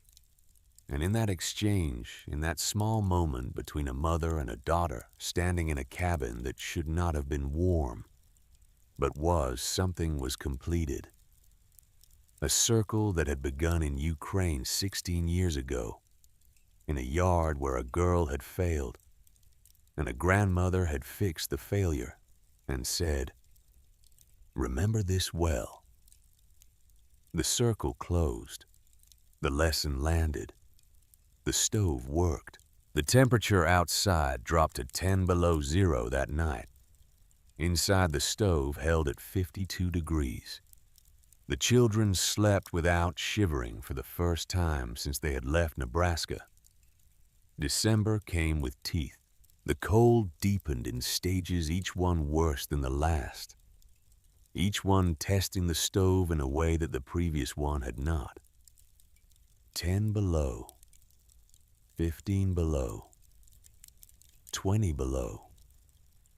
The kind of cold that froze the water in the bucket beside the bed, that turned breath into needles, that carried sound across miles of empty prairie so that you could hear a dog barking in Freeman from 12 miles away, the sound traveling through air so dense and still. It was almost solid. Inside the cabin, the stove performed. Katrin had developed a rhythm. She lit the fire at dawn, a fast, hot blaze of twisted grass and dried sunflower stalks, and whatever else would burn quickly and at high temperature. 20 minutes, sometimes 25. The firebox roared. The channels drew. The smoke traveled its long zigzag path through the body of the stove and exited clean through the chimney. And then the fire died, and the clay took over. For the next 20 hours, the stove radiated. The thick walls released their stored heat slowly, steadily, without fluctuation. Without the peaks and valleys of an iron stove that burned hot when fed and went cold when the fuel ran out. The temperature inside the cabin held between 48 and 55 degrees. Depending on the weather outside, a range that was not luxurious but was survivable, livable, even comfortable if you wore a sweater and kept moving. The children adapted. Fritz slept nearest the stove where the floor was warmest. His cough still present, but no longer worsening, held in check by the constant gentle heat that surrounded him like a hand cupped around a small flame. Annie slept on the other side, curled against the warm clay like a question mark. Her yellow hair spread across the packed earth, her breathing slow and deep and untroubled. Liesel slept between them, one arm reaching toward each, a bridge between her siblings. A guardian even in sleep. Katrin slept last and woke first. This was not sacrifice. This was simply what mothers did. Silas Dawson came on the 14th of December. He had not visited since August, since the day he had ridden away with his warning and his arithmetic and his grim certainty that this woman and her children would not survive. 4 months. Long enough for a man to wonder. Long enough for curiosity to outweigh stubbornness. Long enough for the rumors from Freeman to reach his ears, rumors about smoke rising from a cabin that should have been dark by now. Rumors about a widow and her clay stove, and the particular impossibility of what she appeared to be doing. He rode up in the late morning, dismounted, and stood outside the cabin for a long moment before knocking. He could feel it. The warmth. It was coming through the walls, through the tar paper, and the rough lumber radiating outward into the cold December air in a way that iron stoves simply did not do. Katrin opened the door. She did not seem surprised to see him. She stepped aside and let him in. He stood in the center of the small room and looked at the stove.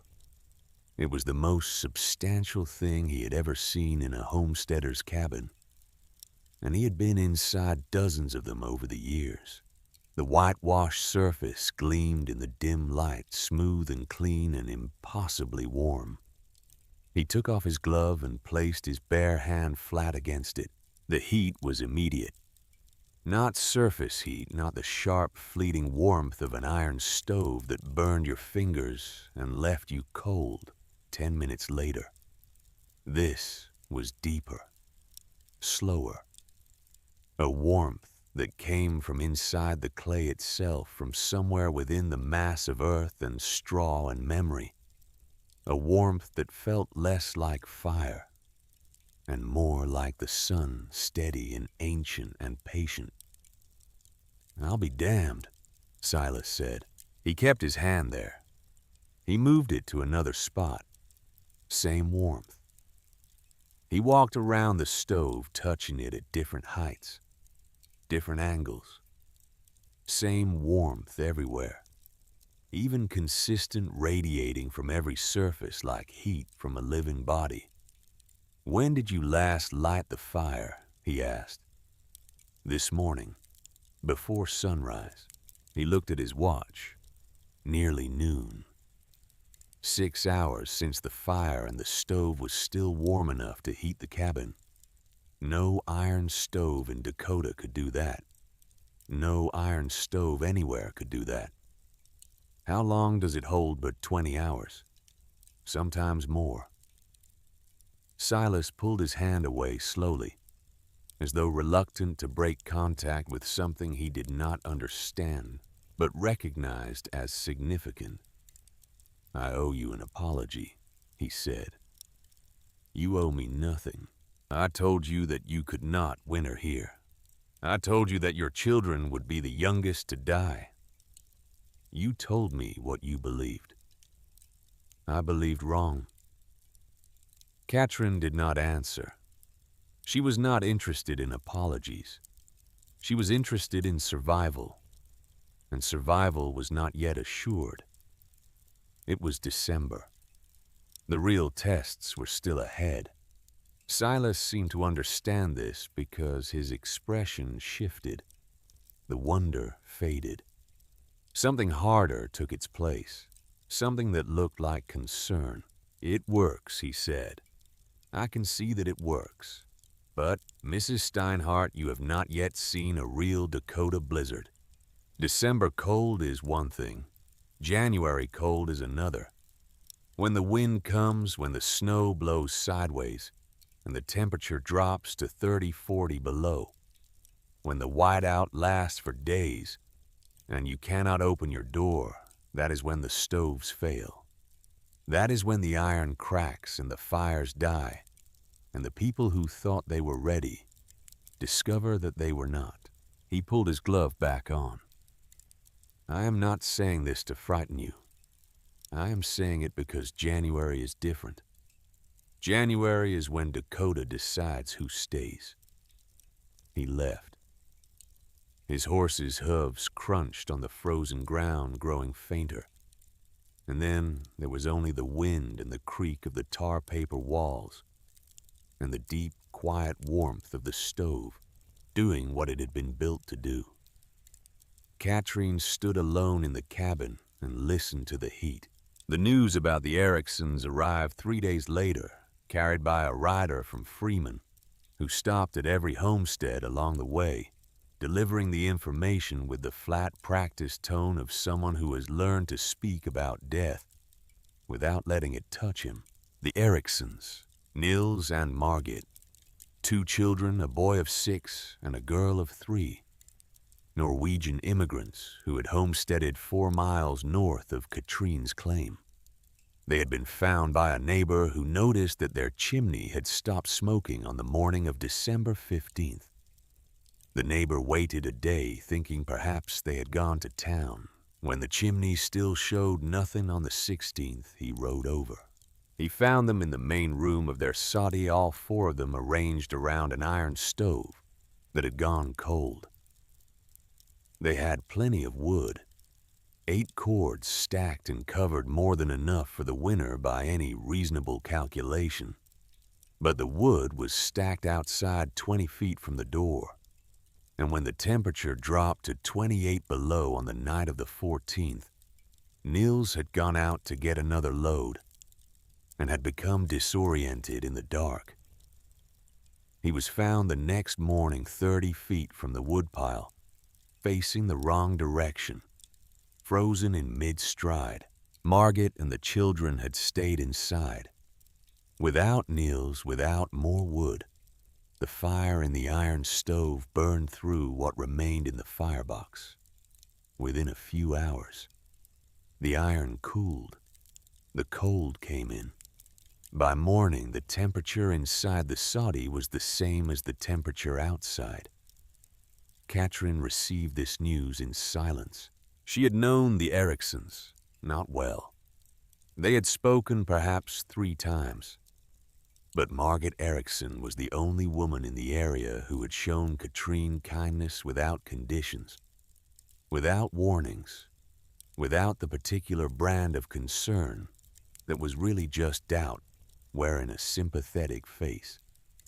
On Katrine's 2nd day in Dakota, Margit had ridden over with a basket containing bread salt, a small jar of blackberry preserves, and a note written in Norwegian that neither of them could read in the other's language. They had stood in the yard and smiled at each other and pointed at things and laughed at the absurdity of 2 women from 2 countries trying to communicate with gestures and goodwill. And it had been the only moment of genuine warmth that Katrine had felt since Johann's death. Now Margit was gone. Her children were gone. Her husband was gone. A family that had done everything right, that had 8 cords of wood and a sound iron stove and a solid sod house, dead because a man walked 20 feet in the wrong direction on a dark night. Katrine sat beside her stove that evening and pressed her hand against the warm clay and felt something that she had not expected to feel. Not grief, though grief was there. Not fear, though fear was there too. What she felt was doubt, real doubt. The kind that does not argue but simply asks a question and then waits for an answer that does not come. If the Ericksons could die with 8 cords of wood and a good stove, what made her think she could survive with no wood at all and a stove made of mud? If a man could freeze to death 20 feet from his own door, what chance did a woman alone with 3 children have when the real cold came? If January was truly different from December, if the blizzards were truly worse than anything she had experienced, if Dakota cold was truly a different animal from the cold she had known on the steppe, then what was she doing here? What was she building?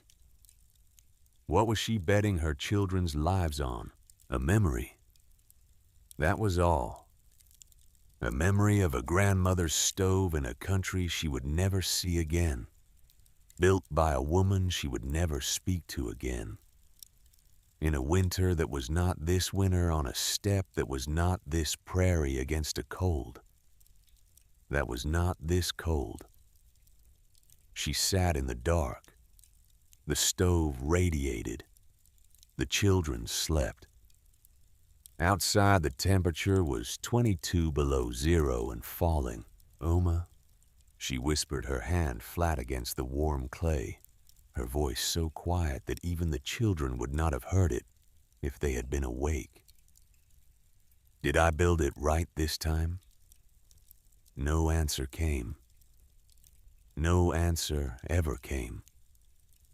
But the wall was warm under her palm, and the floor was warm under her body, and her children were breathing steadily in the gentle heat.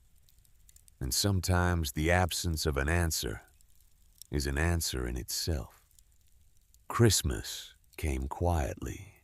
Katrin had saved a small portion of flour and a piece of salt pork that she had been rationing since October.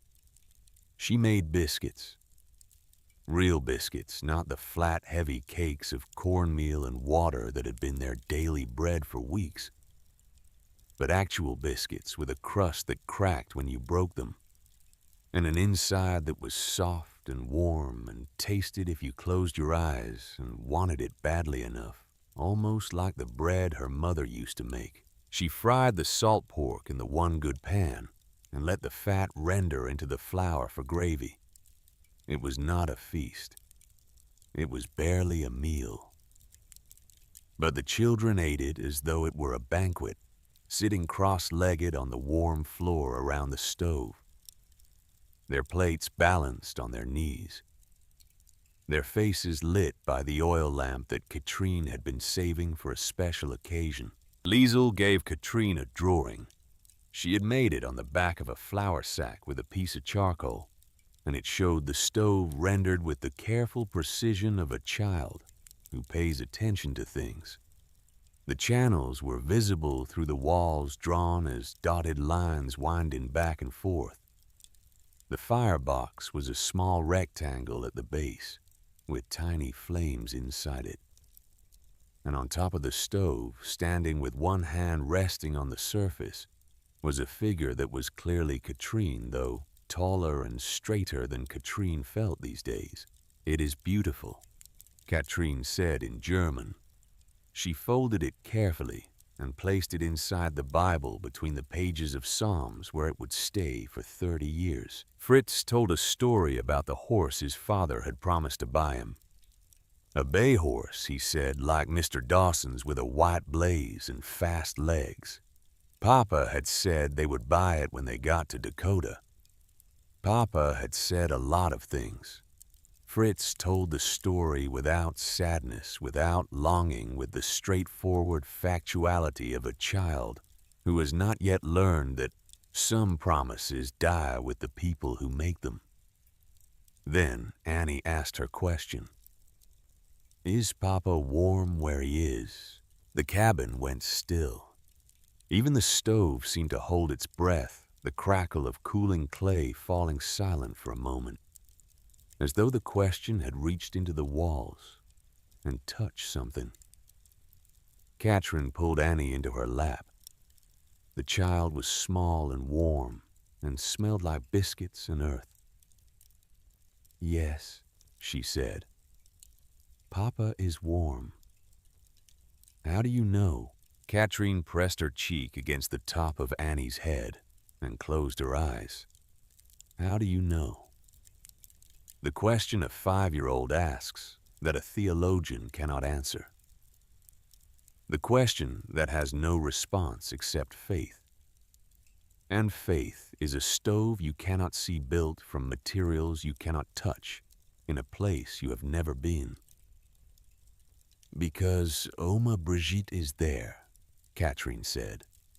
"And Oma Brigitte always knew how to keep everyone warm." Annie considered this.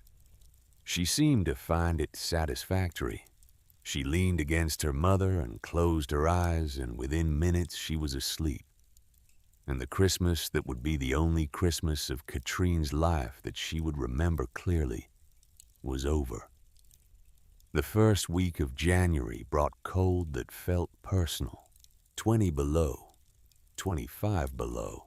Numbers that stopped being numbers and became physical forces, pressures that pushed against the cabin walls, that squeezed through every gap and crack and seam, that turned the air outside into something that was not quite air. Something thicker and meaner and more deliberate. The cold did not just arrive. It settled. It occupied. It moved into the prairie the way an army moves into a conquered territory, slowly and completely leaving nothing unclaimed. The stove held. Katrin lit it at dawn. She lit it again at dusk. 2 fires a day, 20 minutes each, burning fast and hot, and then dying, leaving behind a warmth that lasted until the next fire, and the next day, and the next night. The temperature inside the cabin did not waver. 51 degrees, 52, 49 on the coldest nights when the wind found the gaps in the tar paper and pushed through them like fingers, but never below 48, never into the range where breath becomes visible and skin begins to lose its fight. Fritz's cough persisted. Some days it was better a dry, shallow sound that came and went without urgency. Other days it deepened into something that worried Katrine, a wet, rattling cough that seemed to come from a place too deep inside a boy of 8. But the warmth was helping. She could see it. The cough did not worsen the way coughs worsened in cold houses, the way Clara Dawson's cough had worsened in the winter of '81. The warmth held it in check, kept it at a level that was uncomfortable but not dangerous, persistent but not progressing. On the 9th of January, Silas came again. This time he did not come alone. Edna was with him, sitting beside him in the buckboard, wrapped in a heavy coat that made her look twice her size. She did not get down. She sat in the wagon and looked at the cabin and said nothing while Silas went inside. He was direct. "Mrs. Steinhardt, I need to talk to you about something." Katrin offered him coffee. She did not have real coffee. She had a chicory substitute that tasted like burnt earth, but it was hot. And on the prairie in January, hot was the only quality that mattered. "There has been talk in Freeman," Silas said, "about the cold, about what is coming. The old men, the ones who have been here 20, 30 years, they say this winter feels different. They say the patterns are wrong. The warm spells come too fast, and the cold comes too hard. And the sky has a look to it that they do not like." He paused. He wrapped his hands around the cup and looked into it, as though the chicory might tell him how to say what he had come to say. "I want you to consider moving to our place, just for the worst of it. January, maybe February. Our house is bigger. We have room, and we have 12 cords of wood stacked and covered. Mr. Dawson, please, let me finish." He took a breath. "I know you have your reasons for staying. I know you are worried about Whitfield and the claim, but a claim is just land. Your children are your children. If it comes to the worst, land can be filed again. Children cannot." Katrin looked at him. She saw the sincerity in his face, the genuine concern, the particular anguish of a man who had already lost a child to winter and could not stand the thought of watching it happen again, even to someone else's child. She also saw something he probably did not see in himself, the assumption. The assumption that his way was the right way, that iron and wood were superior to clay and memory, that the fact of his 12 cords made his house safer than hers. "Mr. Dawson," she said, "your stove is iron." "It is. If you run out of wood, your stove goes cold." "We will not run out." The Ericksons did not think they would run out either. The name landed between them like a stone dropped into still water. Silas's face changed. The Ericksons. He had known them. He had traded with Niels. He had held Niels' daughter, once a laughing child with her mother's eyes. And now she was dead. And the memory of holding her was one more weight in a life that was already carrying too many. "That was different," he said, but his voice had lost its certainty. "If I leave," Katrine said, "Whitfield takes my claim. He told me so. Inadequate improvements. Abandoned property. Another name on another list. And in the spring when the snow melts everything, I built the stove, the bricks, the channels, all of it becomes someone else's. Or no one's. And my children and I start again. With nothing. But you would be alive. I am alive now. My stove works. It has worked for 2 months. It will work in January. You do not know that." "I know clay," she said. "I know fire. I know how heat moves through earth. I've known these things since I was 16 years old. And the woman who taught me knew them since she was a girl. And the woman who taught her knew them before that. This stove has been keeping people alive for longer than this country has existed." Silas set down his cup. He looked at the stove. He looked at Katrine. "Pride will freeze you, Mrs. Steinhardt." She shook her head. "It is not pride," she said. "It is arithmetic. My stove uses 40 pounds of grass a day. Your stove uses a cord of wood a week. My fuel is free and everywhere. Your fuel is expensive and buried under snow. If the blizzard lasts 3 days, which stove runs out first?" Silas opened his mouth. He closed it. He had no answer because the answer was obvious. And the obvious answer was not the one he wanted to give. He stood. He pulled on his gloves. "I am 6 miles south," he said. "If you change your mind, the door is open, day or night. Thank you, Mr. Dawson." "Silas?" "Thank you, Silas." He nodded. He walked to the door, stopped, and turned back. "Your grandmother," he said. "The one who taught you. She must have been something." Katrin smiled. It was a small smile, the kind that lives in the corners of the mouth, the kind that carries more weight than laughter. She was. He left. Through the open door, Katrine could see Edna waiting in the buckboard, her face unreadable behind the scarf, her eyes fixed on the cabin. Their gazes met for a moment. Then Edna looked away, and Silas climbed up beside her, and the buckboard pulled away, and the sound of hooves and wheels faded into the great white silence of the January prairie. Katrin closed the door. She pressed her back against it and stood there for a long moment, feeling the warmth of the stove against her face and the cold of the door against her spine, caught between 2 temperatures. 2 worlds, 2 kinds of certainty. She had made her choice. Now, January would make its. The morning of January the 12th, 1888 began as a gift. Katrine woke to warmth that was not entirely from the stove. Something was different. The light through the oiled paper window was brighter than it should have been, softer, carrying a quality that she had not seen in weeks. She pushed aside the blanket and went to the door. When she opened it, she gasped.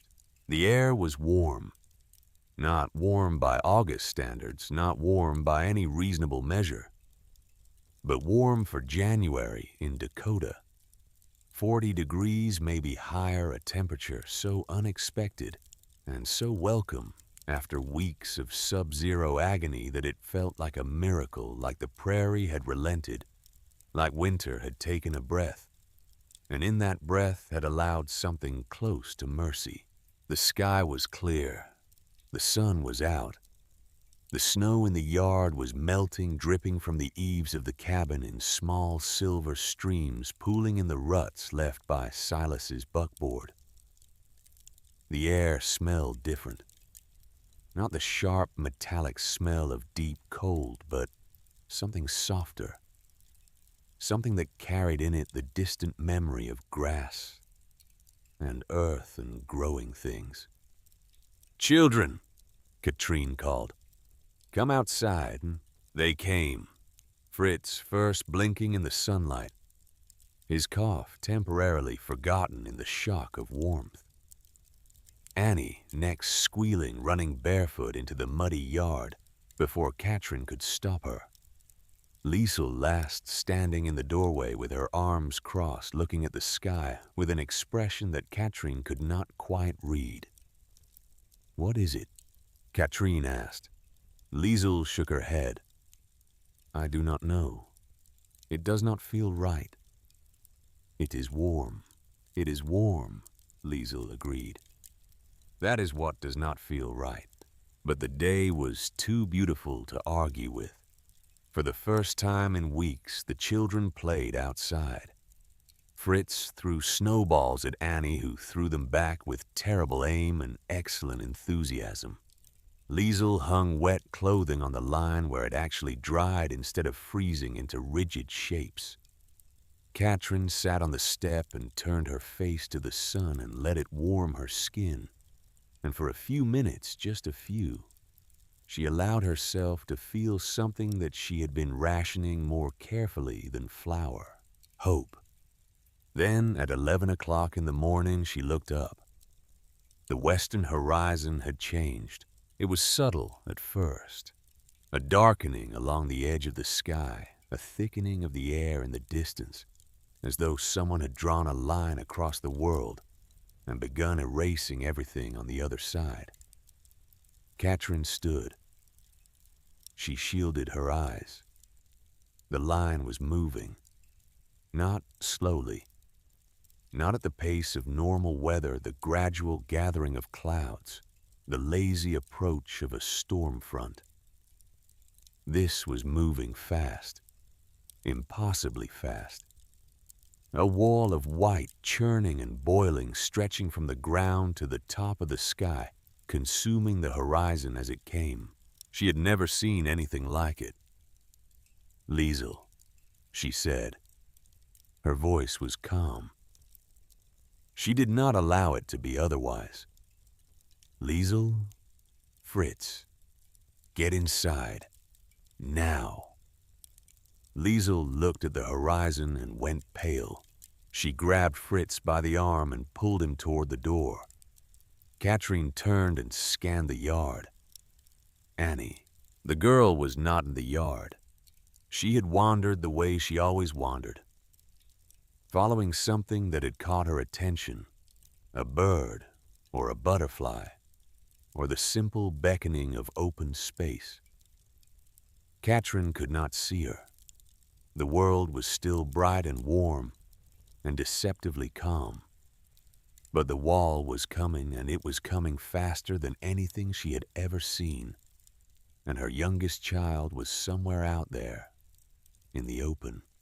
"Annie!" she called. The wind shifted. It happened in the time it took to draw a breath. One moment the air was soft and warm, blowing gently from the south. The next moment it was a blade coming hard from the northwest. carrying in it a cold so sudden and so savage that it felt like being struck.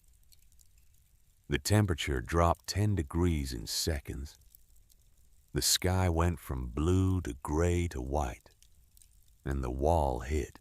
It did not arrive gradually. It arrived all at once, a curtain of snow and wind and noise that slammed into the prairie like a door being kicked open. The snow did not fall. It flew, horizontally driven by wind that shrieked at a pitch. Katrine had never heard a sound that was not weather, but something wilder, something that belonged to a world where human beings had never been meant to live.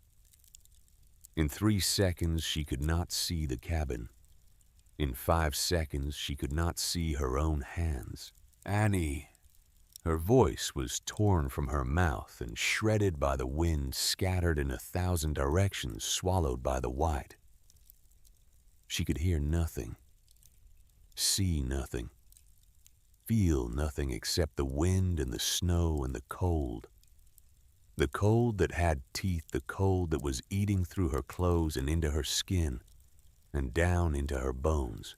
She turned back. The cabin was gone. The world was gone. There was only white. White in every direction. White above and white below. And white on every side. A white that was not the absence of color, but the presence of something malevolent. Something that wanted to disorient, to confuse, to consume. Katrin dropped to her knees. She crawled to the cabin door, found it by memory, and by the feel of the wooden step under her hands, and grabbed the rope she kept coiled on the nail beside the frame. She had put it there, in November, not because she expected this, because Oma Brigitte had told her once that a rope between the house and the barn could save your life. And though Katrine had no barn, the lesson had stayed. She tied one end to the door handle. She wrapped the other end around her waist. She knotted it twice. "Liesel," she shouted into the cabin. "Stay inside. Hold Fritz. Do not open this door." Then she stepped into the white. 5 steps into the white, and the world ceased to exist. There was no sky.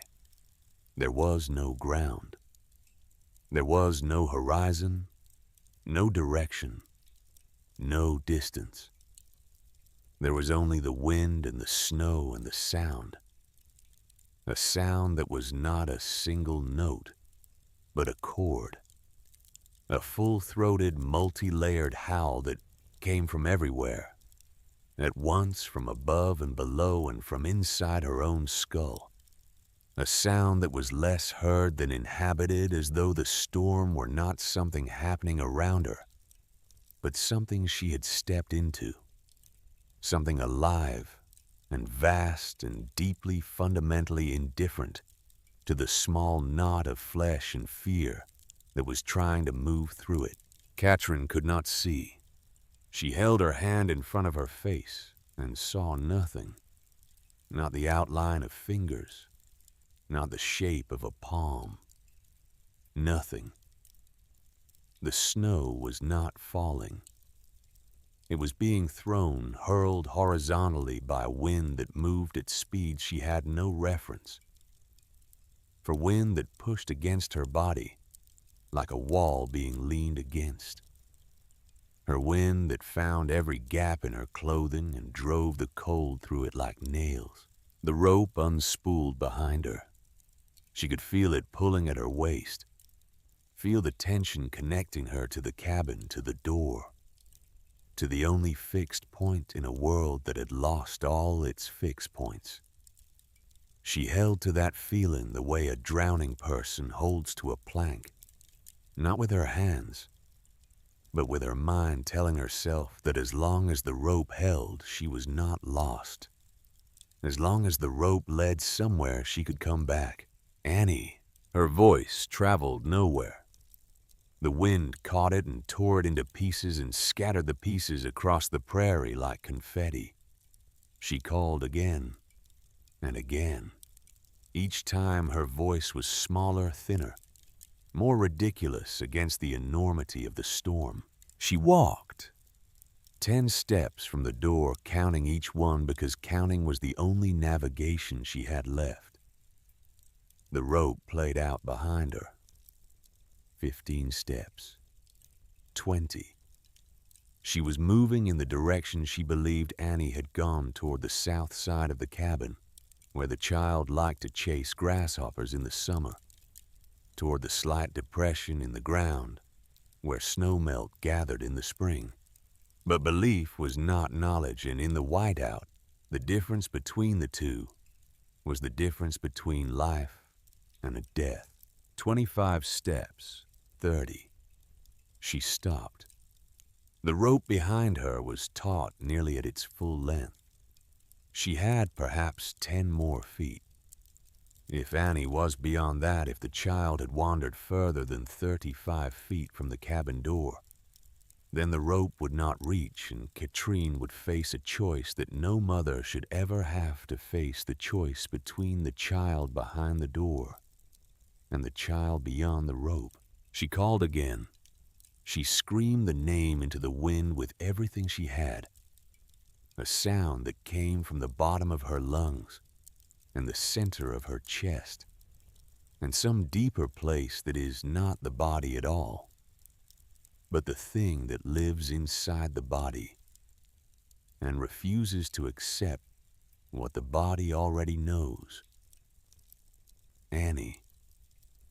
And then, faint and small and almost indistinguishable from the wind itself, she heard it. A cry, not a word, not a name, not a call for help. Just a cry. The sound a small animal makes when it is cold and frightened and alone, a sound that cuts through noise the way a knife cuts through cloth. Clean and direct and impossible to mistake for anything other than what it is. To the left. Close. 5 feet, maybe less. Katrin lunged. She fell forward with her arms outstretched and her fingers spread wide, and her body flat against the snow, reaching, grasping, sweeping the ground, the way a blind woman sweeps a table for something she has dropped. Her right hand found nothing. Her left hand found cloth. She grabbed it. She pulled. And Annie came to her out of the white, a small body curled into itself, shaking violently, her face buried in her knees, her hands tucked under her arms, her yellow hair plastered flat with snow and ice. She was wearing her indoor clothes, the thin cotton dress and the wool stockings that were meant for the warm floor beside the stove, not for the killing cold of a Dakota blizzard. Her skin was the color of candle wax. Katrin pulled the child against her chest and wrapped her coat around both of them. She could feel Annie shaking deep, convulsive shudders that seemed to come not from the muscles, but from the bones, from somewhere structural, as though the cold had gotten into the framework of the child and was trying to shake it apart. She turned back toward the cabin and realized she did not know which way the cabin was. The rope was behind her, but behind her had lost its meaning. She had lunged, she had turned, she had fallen. And in those few seconds of desperate motion, she had lost the direction she had been facing. The rope now led away from her in a line that could have been pointing at the cabin, or could have been looped around a fence post, or could have been wrapped around her own legs. In the whiteout, she could not tell. She could not see where it went. She could not see anything. The wind screamed. The snow drove against her. Annie was going limp in her arms, the shaking slowing, which was not a good sign, which was the opposite of a good sign. which was the sign that the body was beginning to surrender. Katrin felt the fear. She let herself feel it fully, completely, without resistance. She felt it the way you feel a wave pass through you, rising and cresting, and then continuing on, leaving behind. Not calm, but clarity. The particular clarity that comes when fear has done its worst, and you are still standing. She knelt. She put Annie down on the snow, keeping one hand on the child at all times. With the other hand, she found the rope at her waist and pulled it. Not hard, gently. She let the rope slide through her fingers and felt for tension. Felt for the direction of the pull. The straight line that connected her to the door. There. The pull came from the right. Not behind her, not ahead, but to the right. She had turned further than she thought, but could she trust it? Could she trust a rope she could not see leading to a cabin? She could not see through a storm that had erased every landmark, every reference point, every familiar thing in the world. Then, through the white noise of the wind, she heard another voice. Not Annie's, not Liesel's. A voice from further away, from further back, from a place that was not the prairie and not the present. The ground never lies, Katrine. The wind changes, the snow blinds, but the ground stays where it is. Trust your feet, trust your knees, trust the earth. Oma Brigida. Not a ghost, not a hallucination, not a mystical visitation. Just memory surfacing the way memory surfaces in moments of extremity when the mind reaches past panic and past reason into the deep storage, where the oldest lessons live. The lessons learned not through the head, but through the hands and the knees and the skin. Katrin lowered herself flat against the ground. She pressed her palms into the snow and felt what was beneath it. Packed earth. Frozen hard, but not smooth. She could feel the irregularities, the small ridges and depressions that her own feet had made over months of walking the same path between the cabin and the privy, between the cabin and the creek, between the cabin and the spot where she dried her bricks. Paths worn into the ground by repetition, invisible under the snow, but present, still present, readable by touch, if not by sight. She followed them. On her knees, one arm holding Annie against her chest, the other hand sweeping the ground ahead of her. She crawled. She felt the path. With her fingertips felt the subtle hardness of packed earth beneath an inch of fresh snow. Felt it curve and straighten and curve again. She followed the rope's tension with one hand and the ground's memory with the other. And between the two, she assembled a direction. Not a certain one, not a guaranteed one, but the best direction she had. 10 feet. 20. The wind tried to push her sideways. The snow tried to blind her. The cold tried to convince her that movement was futile, that stopping was easier, that the white was not an enemy, but a blanket, not a killer, but a cradle. She kept crawling, and then her outstretched hand struck wood, the cabin wall, rough lumber under tar paper. The grain of it as familiar to her as the grain of her own skin. She followed it to the left, found the corner, found the south wall, found the door. She pulled it open. She fell inside with Annie in her arms. Liesel was there, pulling them both in, slamming the door against the wind, pressing her weight against it, while the storm raged on the other side like something cheated. Katrin lay on the warm floor and breathed. The stove radiated. The clay hummed with stored heat.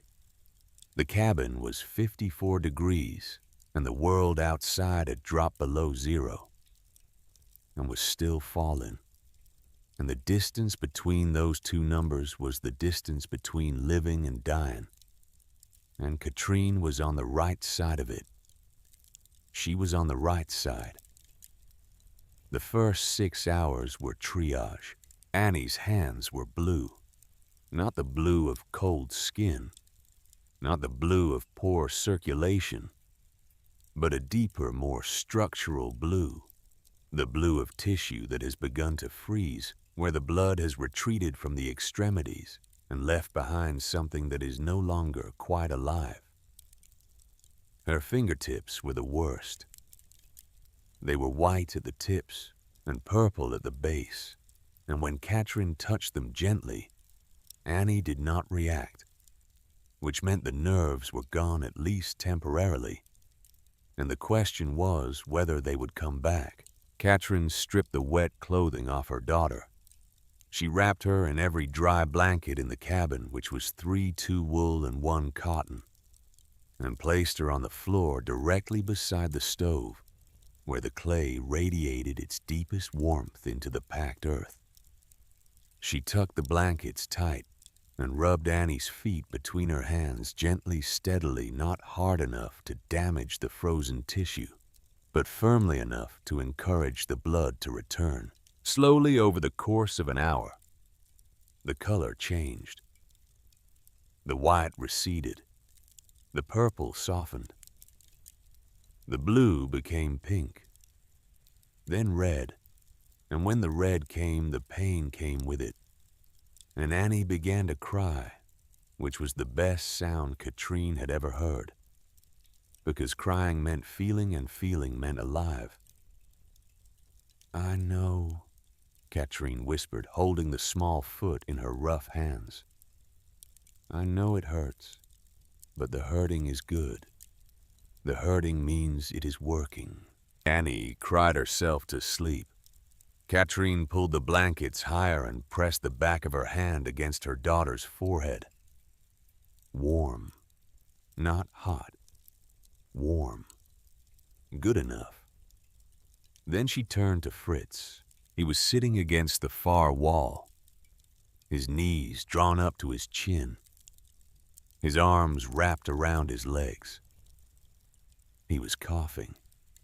Not the shallow, dry cough that had been his companion for months.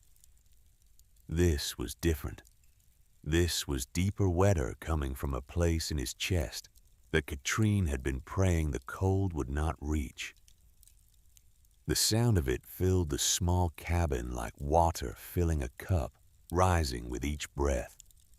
Each spasm, each rattling exhale that seemed to pull something loose inside him and send it tumbling upward into his throat. He had been outside for less than 5 minutes when the storm hit. 5 minutes. Long enough to breathe the cold air deep into his lungs. Deep enough to reach the tissue that was already weakened by months of coughing. Already inflamed. Already waiting for one more insult to push it past the threshold between sickness and crisis. Katrin knelt beside him. She put her hand on his forehead. Hot.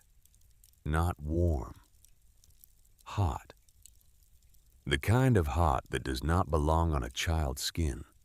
The kind that signals something happening inside the body, that the body is not winning. "Fritz," she said, "look at me." He looked. His eyes were glassy, the pupils large and dark, the whites beginning to show the faint pink of fever. He tried to speak, and the cough caught him a deep, tearing spasm that bent him forward and left him gasping, a thin thread of saliva hanging from his lip. Katrin had seen pneumonia before. She had seen it in the village on the steppe.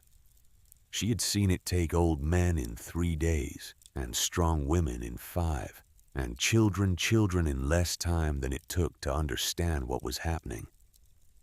She knew the signs: the wet cough, the fever, the labored breathing, the rapid pulse that she could feel under the thin skin of his wrist, beating too fast, working too hard. She knew what happened to children with pneumonia in houses that went cold. They died. The iron stoves ran out of fuel or cracked or simply could not keep up with the cold, and the temperature inside dropped, and the child's body, already fighting the infection, had to fight the cold as well. And eventually it could not fight both, and the fever won or the cold won, and either way the child lost. But this was not an iron stove. Katrin moved Fritz to the warmest spot in the cabin, the floor directly beside the stove, where the clay had been radiating heat into the earth for 2 months.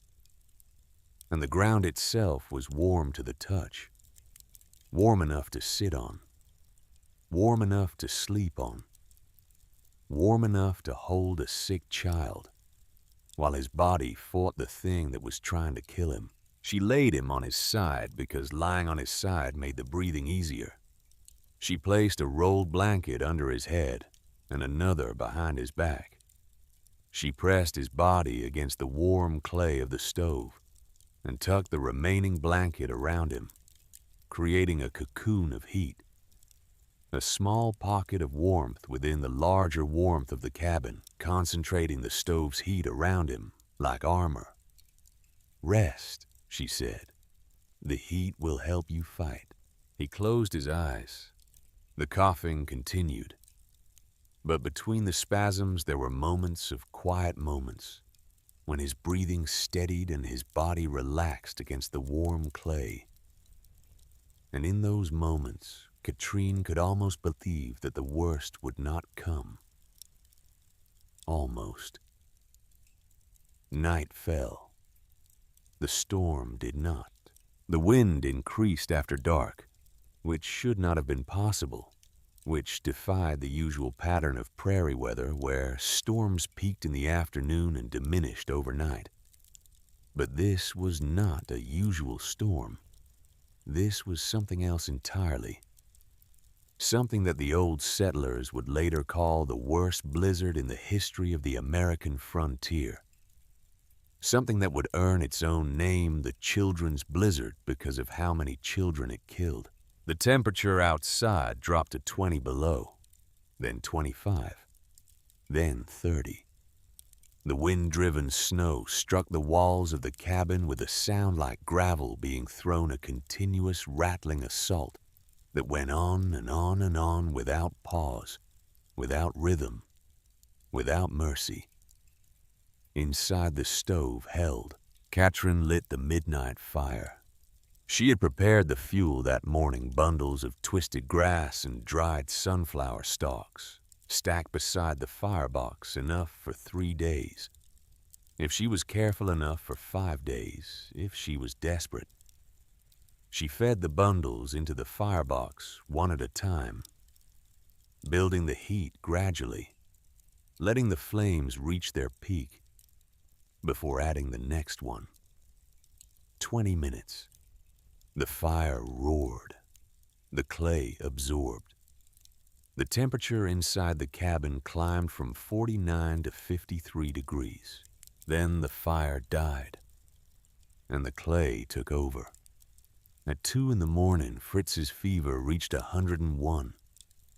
Katrin sat beside him in the dark, her hand on his forehead counting his breaths, the way she had once counted bricks methodically, steadily, each number a small prayer. 22 breaths per minute. Too fast. The cough came every few minutes now, deep and wet and exhausting, each one leaving him weaker than the one before. She melted snow in the iron pot that sat on the ledge built into the stove. A small shelf of clay designed for exactly this purpose, for heating water or warming food, without needing to light a separate fire. The water came to a steam, and she let it cool until it was warm, just warm enough to drink without burning. And she pressed the cup to Fritz's lips and tipped small amounts into his mouth, whispering to him in German words that she did not choose, but that came from somewhere old and automatic. The same words her mother had whispered to her when she was sick. The same words her grandmother had whispered to her mother. Words passed down through generations of women who had kept children alive through fevers and plagues and winters that tried to end them. Drink, little one. The warmth is your friend. Let it help you fight. At 4 a.m, she lit another fire. 20 minutes. The clay recharged. The temperature climbed back to 52. At dawn, the storm was still raging. Through the oiled paper window, Katrin could see nothing but white. Not the white of snow on the ground or clouds in the sky, but a solid uniform white as though the entire cabin had been submerged in milk. The wind had not decreased.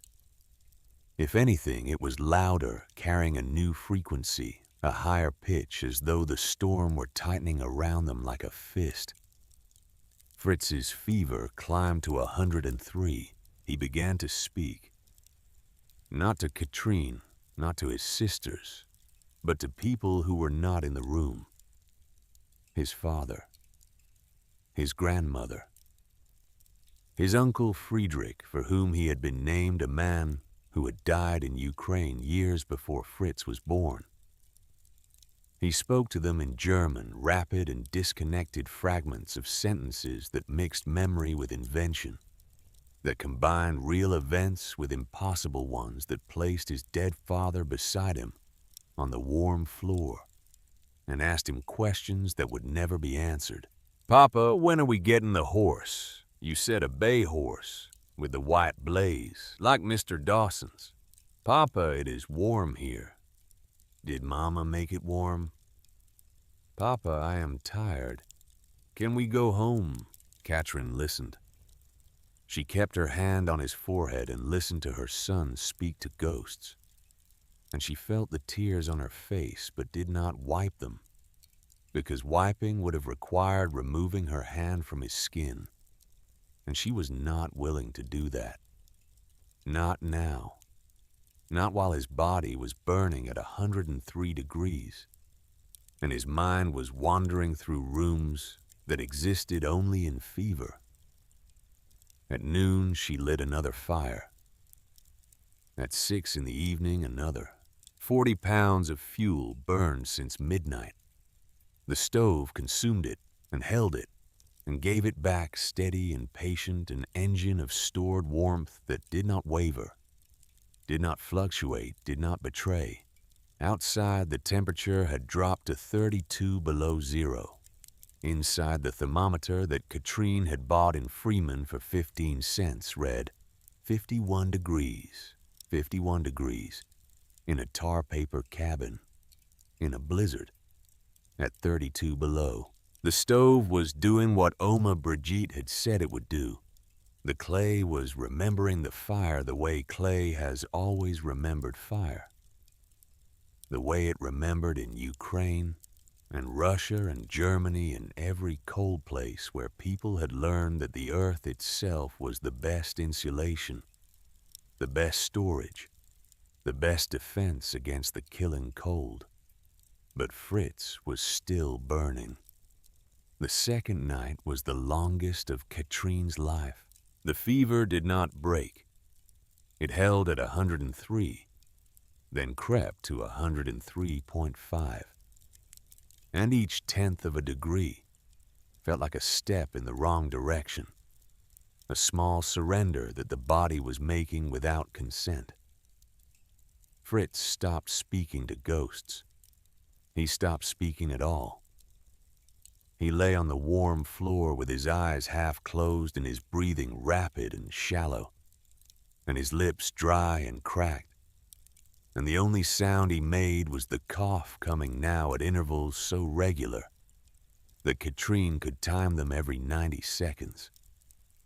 a deep, rattling expulsion that shook his entire body and left him limp. Katrin did not sleep.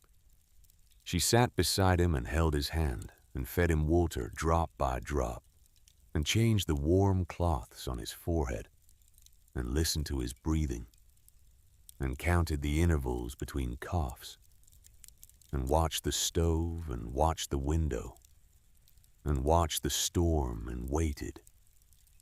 At some point during the night, she felt a hand on her shoulder. Liesel. The girl was standing behind her barefoot on the warm floor, her face pale in the lamplight, her eyes steady. "Mama," she said, "you need to sleep. I cannot. You have not slept since yesterday morning. You are shaking." Katrin looked at her hands. They were trembling, not from cold, from exhaustion, from the sustained effort of holding still, while everything inside her wanted to scream. "If I sleep, who watches him?" "I do." Katrin looked at her daughter, 11 years old, a child who had carried clay and mixed mortar and laid bricks, and stood in the rain and held her mother's hand in the dark, and never once asked whether any of it would work, because asking would have meant admitting that it might not. "You are a child, Liesel. I know how to feel a forehead. I know how to give water. I know how to put wood in the fire. Grass. We burn grass. I know how to put grass in the fire." Katrin stared at her. The lamp flickered. Fritz coughed. Outside, the wind howled. And inside, an 11-year-old girl was standing with her shoulders straight and her chin up, volunteering to take a watch that grown men would have found daunting. 2 hours, Katrine said. "Wake me if anything changes. Anything." "I will." Katrine lay down on the floor 3 feet from Fritz, close enough to hear his breathing. She closed her eyes. Sleep came instantly, not gently, not gradually, but like a trapdoor opening, dropping her into a darkness so complete that it was indistinguishable from oblivion. Liesel sat in her mother's place. She put her hand on Fritz's forehead, the way she had watched Katrine do it 100 times, hot. She dipped the cloth in warm water and pressed it against his skin. She counted his breaths. She watched the stove. 2 hours passed. Liesel did not wake her mother. She gave her 3. The 3rd morning, Katrine woke to silence, not true silence. The wind was still there, but diminished, reduced from a scream to a moan, a sound that suggested exhaustion rather than fury, as though the storm itself was running out of the energy to continue. The light through the window was different, brighter, carrying in it the cold blue of clearing sky. She sat up. Fritz lay beside the stove exactly where she had left him. The blankets were tucked tight. The warm cloth was folded neatly on his forehead. A cup of water sat beside him half empty. She looked at Liesel, who was sitting cross-legged on the floor, with her back against the wall. Awake, her eyes hollow with fatigue but alert. "His fever," Katrine said. "It went up at midnight. Then it came down at 3. I gave him water. He drank some. The cough is less." Katrin put her hand on Fritz's forehead. Warm, not hot. Warm. The kind of warm that belongs on a child's skin. The kind that means the body is working at its proper temperature. The kind that signals not crisis but recovery. Not surrender, but victory. The fever had broken. Katrin did not move. She kept her hand on her son's forehead and felt the warmth that was now the right warmth, the healthy warmth. And she felt something break inside her as well, something that had been holding since August. A tension strung so tight across every muscle and every thought and every waking moment that she had forgotten it was there. Until it snapped. She leaned forward and pressed her forehead against the whitewashed wall of the stove. The clay was warm against her skin, steady, patient, constant. It had held the heat through 3 days of the worst blizzard in the history of the American frontier, had held it against 32 below zero and 60-mile-an-hour winds, and the kind of cold that killed iron stoves and wood fires and people. It had held because it was built to hold, because the design was sound, because the channels worked, because the proportions were right, because a woman in Ukraine had taught a girl how to build something that the girl had carried across an ocean and a continent and 16 years of doubt. And in the end, the thing she had built was enough. Katrin cried, not loudly, not dramatically, quietly, with her forehead pressed against the warm clay, her shoulders shaking, tears running down her face and into the whitewash, leaving small tracks on the smooth surface. She cried for Fritz, who would live. She cried for Johann, who would not. She cried for Oma Brigitte, who had taught her everything and could not be here to see it work. She cried for the Eriksons, who had not been so lucky. She cried for herself, for the months of doubt and labor and fear, for the nights she had lain awake wondering if Edna Dawson was right, if the stove would fail, if she would kill her own children. With her stubbornness and her memory and her mud, she cried until there was nothing left. Then she wiped her face with her sleeve and she stood up, and she lit the morning fire. 20 minutes. The clay recharged, the cabin warmed, and outside very slowly the storm began to let go. By noon on January 15th, the sky was clear. The prairie lay buried under drifts that reached 6 feet in places, smooth and white and featureless. A landscape scrubbed of every familiar marker, every fence post, every path, every evidence of human habitation. The world looked new and blank and enormous, as though the storm had not just covered the land, but erased it, returned it to some original state that existed before people came and tried to make it theirs. Katrin opened the door and stood on the step and breathed air that was clean and motionless and bitterly cold. The thermometer read 22 below. The sky was so blue it hurt to look at. Nothing moved, no wind, no birds. No sound at all except the faint, high ringing of absolute silence, the sound the ear makes when there is nothing else to hear. Inside, the children were alive. Annie's fingers had recovered. The color was normal, the feeling had returned. And though Katrine suspected that the tips of 2 fingers on her left hand would always be sensitive to cold, the hand would work. The child would keep her fingers. The damage was temporary. Fritz was weak but awake, his fever gone. His cough reduced to a dry, shallow catch that came and went without the terrifying depth it had carried during the storm. He was hungry, which was the surest sign of recovery. Katrine made him broth from the last of the salt pork heated on the stove's warming shelf, and he drank it slowly, sitting on the warm floor, his back against the clay, his eyes clear for the first time in 3 days. Liesel sat beside the window, looking out at the white world, saying nothing. The rescue party arrived at noon. There were 4 of them. Lars Eriksson and 3 others riding horses that struggled through the drifts, their breath coming in great white plumes, their faces wrapped in scarves so thick that only their eyes were visible.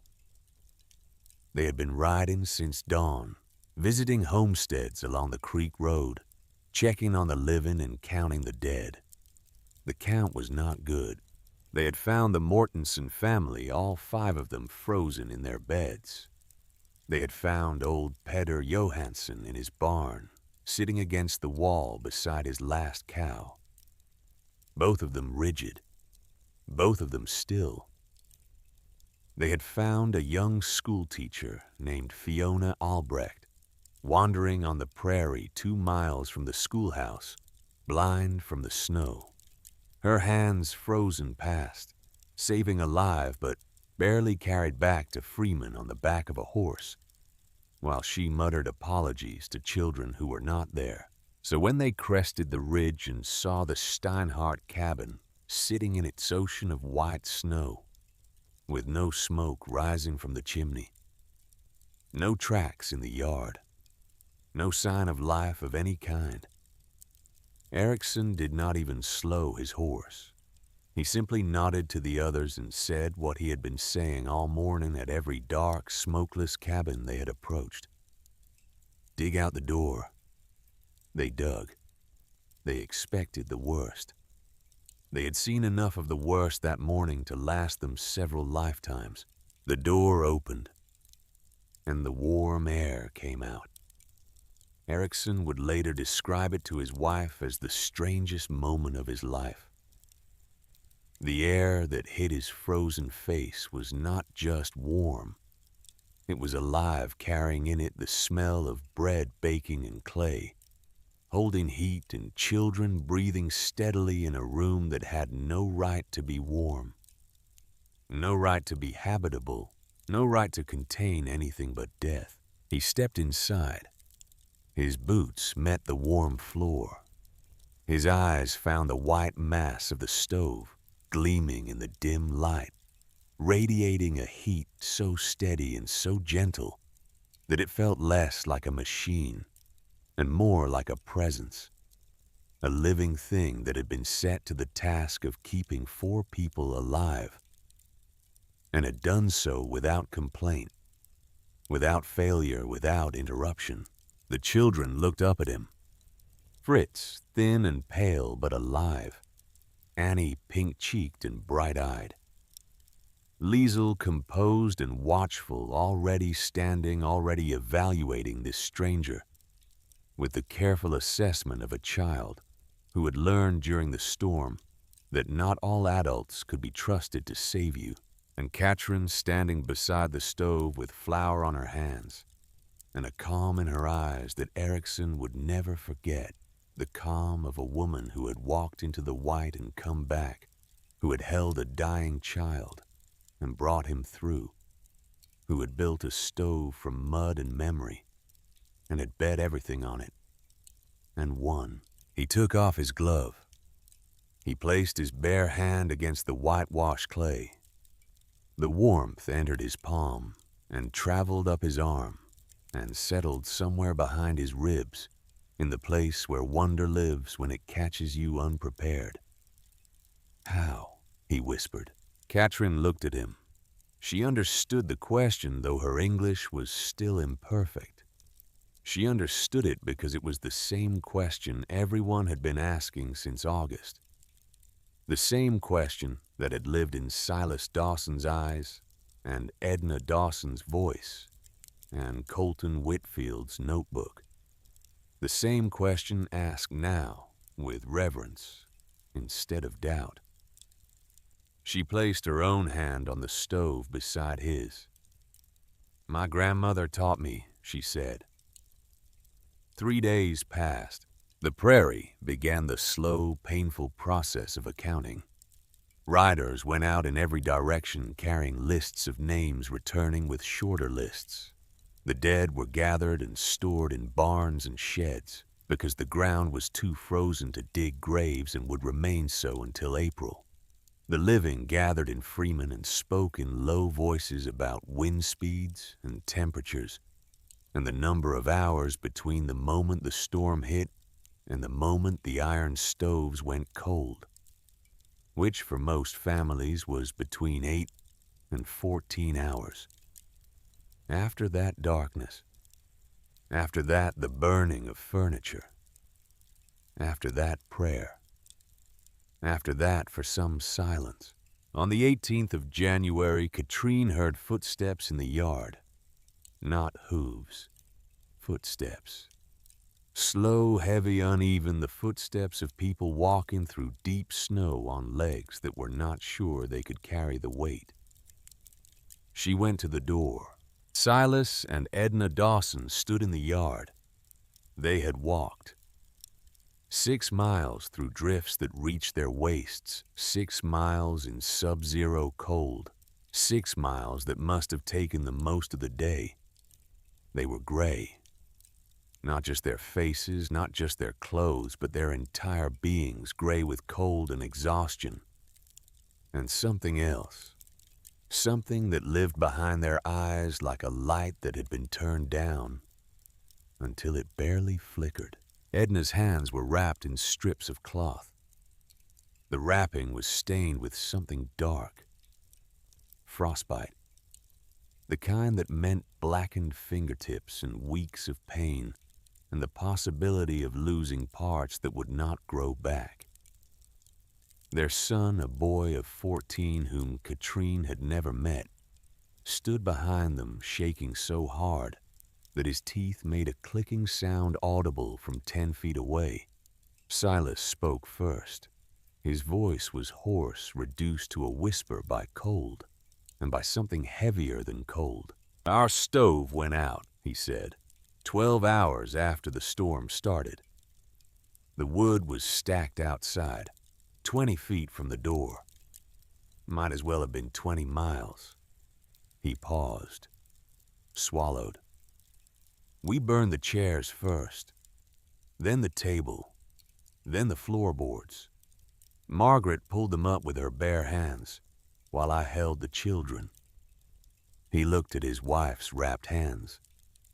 "When the floorboards were gone, we started on the door frame. We would have burned the walls if the storm had lasted another day."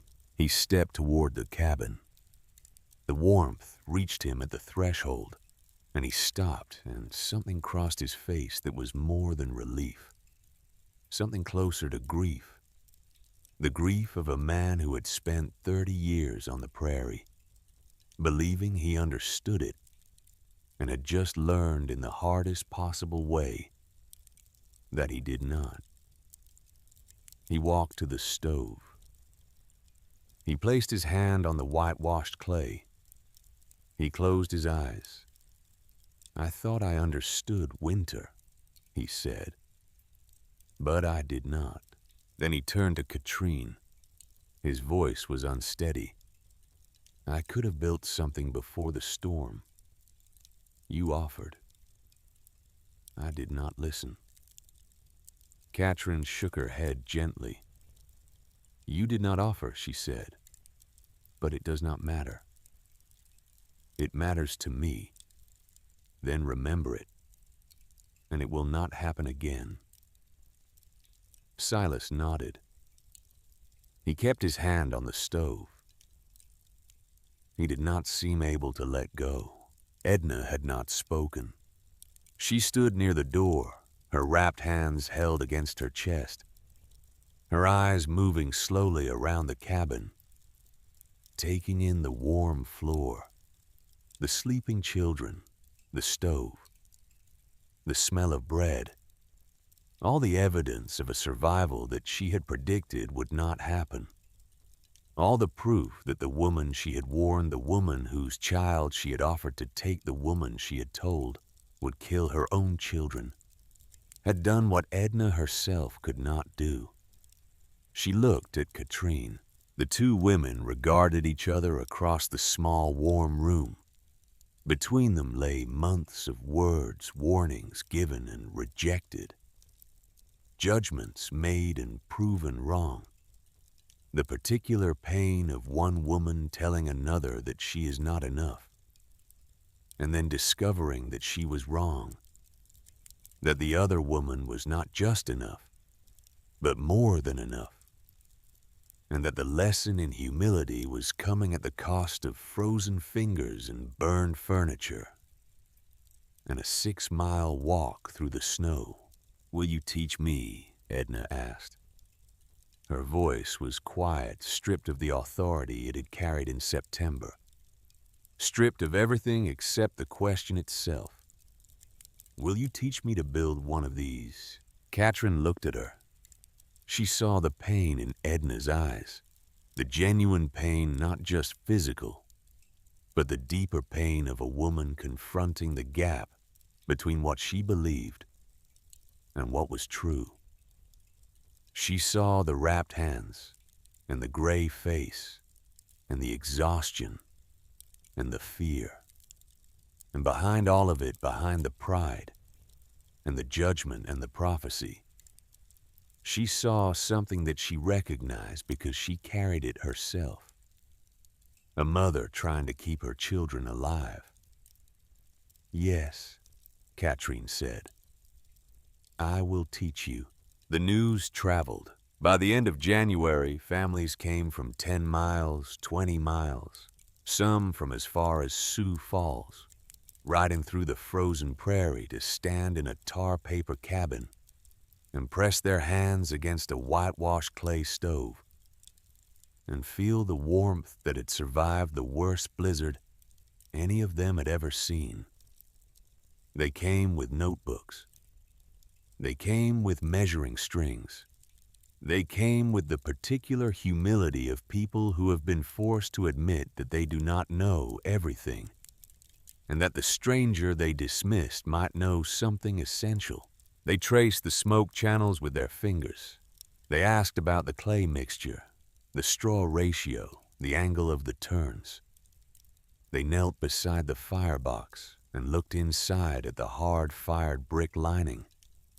They touched the warm floor and looked at each other with expressions that said the same thing without words. We should have listened. No one called it foreign superstition anymore. No one called it a mud stove. They called it what it was: salvation. In February, Colton Whitfield returned. He came in a buggy this time, which meant the roads had been cleared, which meant the world was beginning to reassemble itself after the storm. He wore his good coat and carried his leather notebook and had the expression of a man who is about to do something that costs him nothing but that he will present as though it costs him everything. He circled the stove. He wrote in his notebook. He examined the walls, the roof, the floor. He examined the 3 children who were healthy and clean and dressed in mended but adequate clothing. He examined the stacks of twisted grass fuel piled neatly beside the firebox, enough for another month. He closed the notebook. Adequate improvements, he said. Valid claim. He did not apologize. He did not acknowledge that he had once declared these improvements inadequate, that he had recommended relocation, that he had looked at this woman and her mud bricks and seen failure. He simply recorded the opposite of what he had recorded 6 months ago, and tucked the notebook into his coat and touched the brim of his hat. Katrin watched him go. She did not need his apology. She needed his signature, and she had it, and that was enough. Spring came. The snow melted.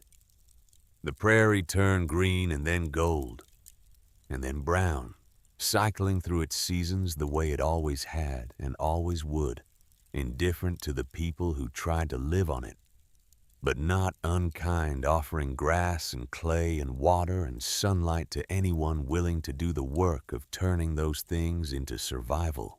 Carpenters came from Freeman. Brickmakers came from the Mennonite settlements south of town. They studied Katrine's stove and built others first for the Dawsons, then for families across Turner County, then for homesteaders as far north as Huron and as far west as the Missouri Breaks. The design spread the way all essential knowledge spreads not through books or lectures or institutions, but through hands, through the touching of warm clay, through the passing of skill from one person to the next. The same way it had spread for centuries, on the steppes of Ukraine and Russia and Germany. The same way it had always spread the way Oma Brigitte had spread it to Katrine, and Katrine was now spreading it to a new country. Old knowledge crossing an ocean. Old knowledge crossing a prairie. Old knowledge crossing the particular stubborn wall of pride that makes people believe that new is always better and foreign is always wrong. Katrin proved up her homestead in 1892. She married again a quiet farmer named Henrik Graff, who understood that the stove in the center of the house was not to be touched, not to be modified, not to be replaced. They had 2 more children. The farm grew slowly. The land produced. The stove lasted 40 years. 40 years of 20-minute fires and 20-hour heat. 40 years of warm floors and warm walls, and children sleeping against the clay. 40 years of Dakota winters met and survived and outlasted by a mass of earth and straw, and memory built by a woman who had nothing but knowledge and the will to use it. When the stove was finally replaced in 1927 by a modern coal furnace, Katrine's eldest grandchild removed a single brick from the structure before the rest was demolished. He cleaned it and placed it on the mantelpiece of the new fireplace, where it sat for decades. A small rectangle of reddish-brown clay, unremarkable to anyone who did not know its story, extraordinary to anyone who did. Katrin Steinhardt died on March 14, 1934. She was 79 years old. She died in her bed, in the house that stood where the tar paper cabin had once stood, in the room where the stove had once stood on a night that was cold, but not as cold as the night she had survived 46 years earlier, with 3 children and a rope and a memory of her grandmother's hands. Her gravestone in the Freeman Cemetery bears a simple inscription in German. Sie wusste, wie man sich warm hält. She knew how to keep warm. Today, the prairie barely remembers her name. The old cabin is gone. The stove is gone. The creek where she dug clay has shifted its course. The Dawson farm is a grain elevator. The Erickson homestead is an empty field. The land office where Colton Whitfield stamped her papers is a parking lot. But something remains. Every winter storm that descends from Alberta and sweeps across the northern plains. Every family that gathers in a warm house while the wind howls outside. Every time old knowledge saves a life that new knowledge could not. Every time a woman builds something that no one believes in, and it works. Something of Katrine Steinhardt is in that moment, in that warmth, in that stubborn refusal to accept that the math does not add up when you know in your hands and your bones and your memory that it does. Sometimes the best solutions are not invented. They are inherited. Sometimes the strongest shelter is built from memory, and sometimes the poorest widow on the prairie becomes the teacher that everyone else should have listened to all along. She had no wood, no coal, no proper stove, no chance, they all said. And yet, when the worst cold in the history of the American frontier came to kill them, the floor beneath her children stayed warm at 40 below zero. That was enough. It was more than enough. It was everything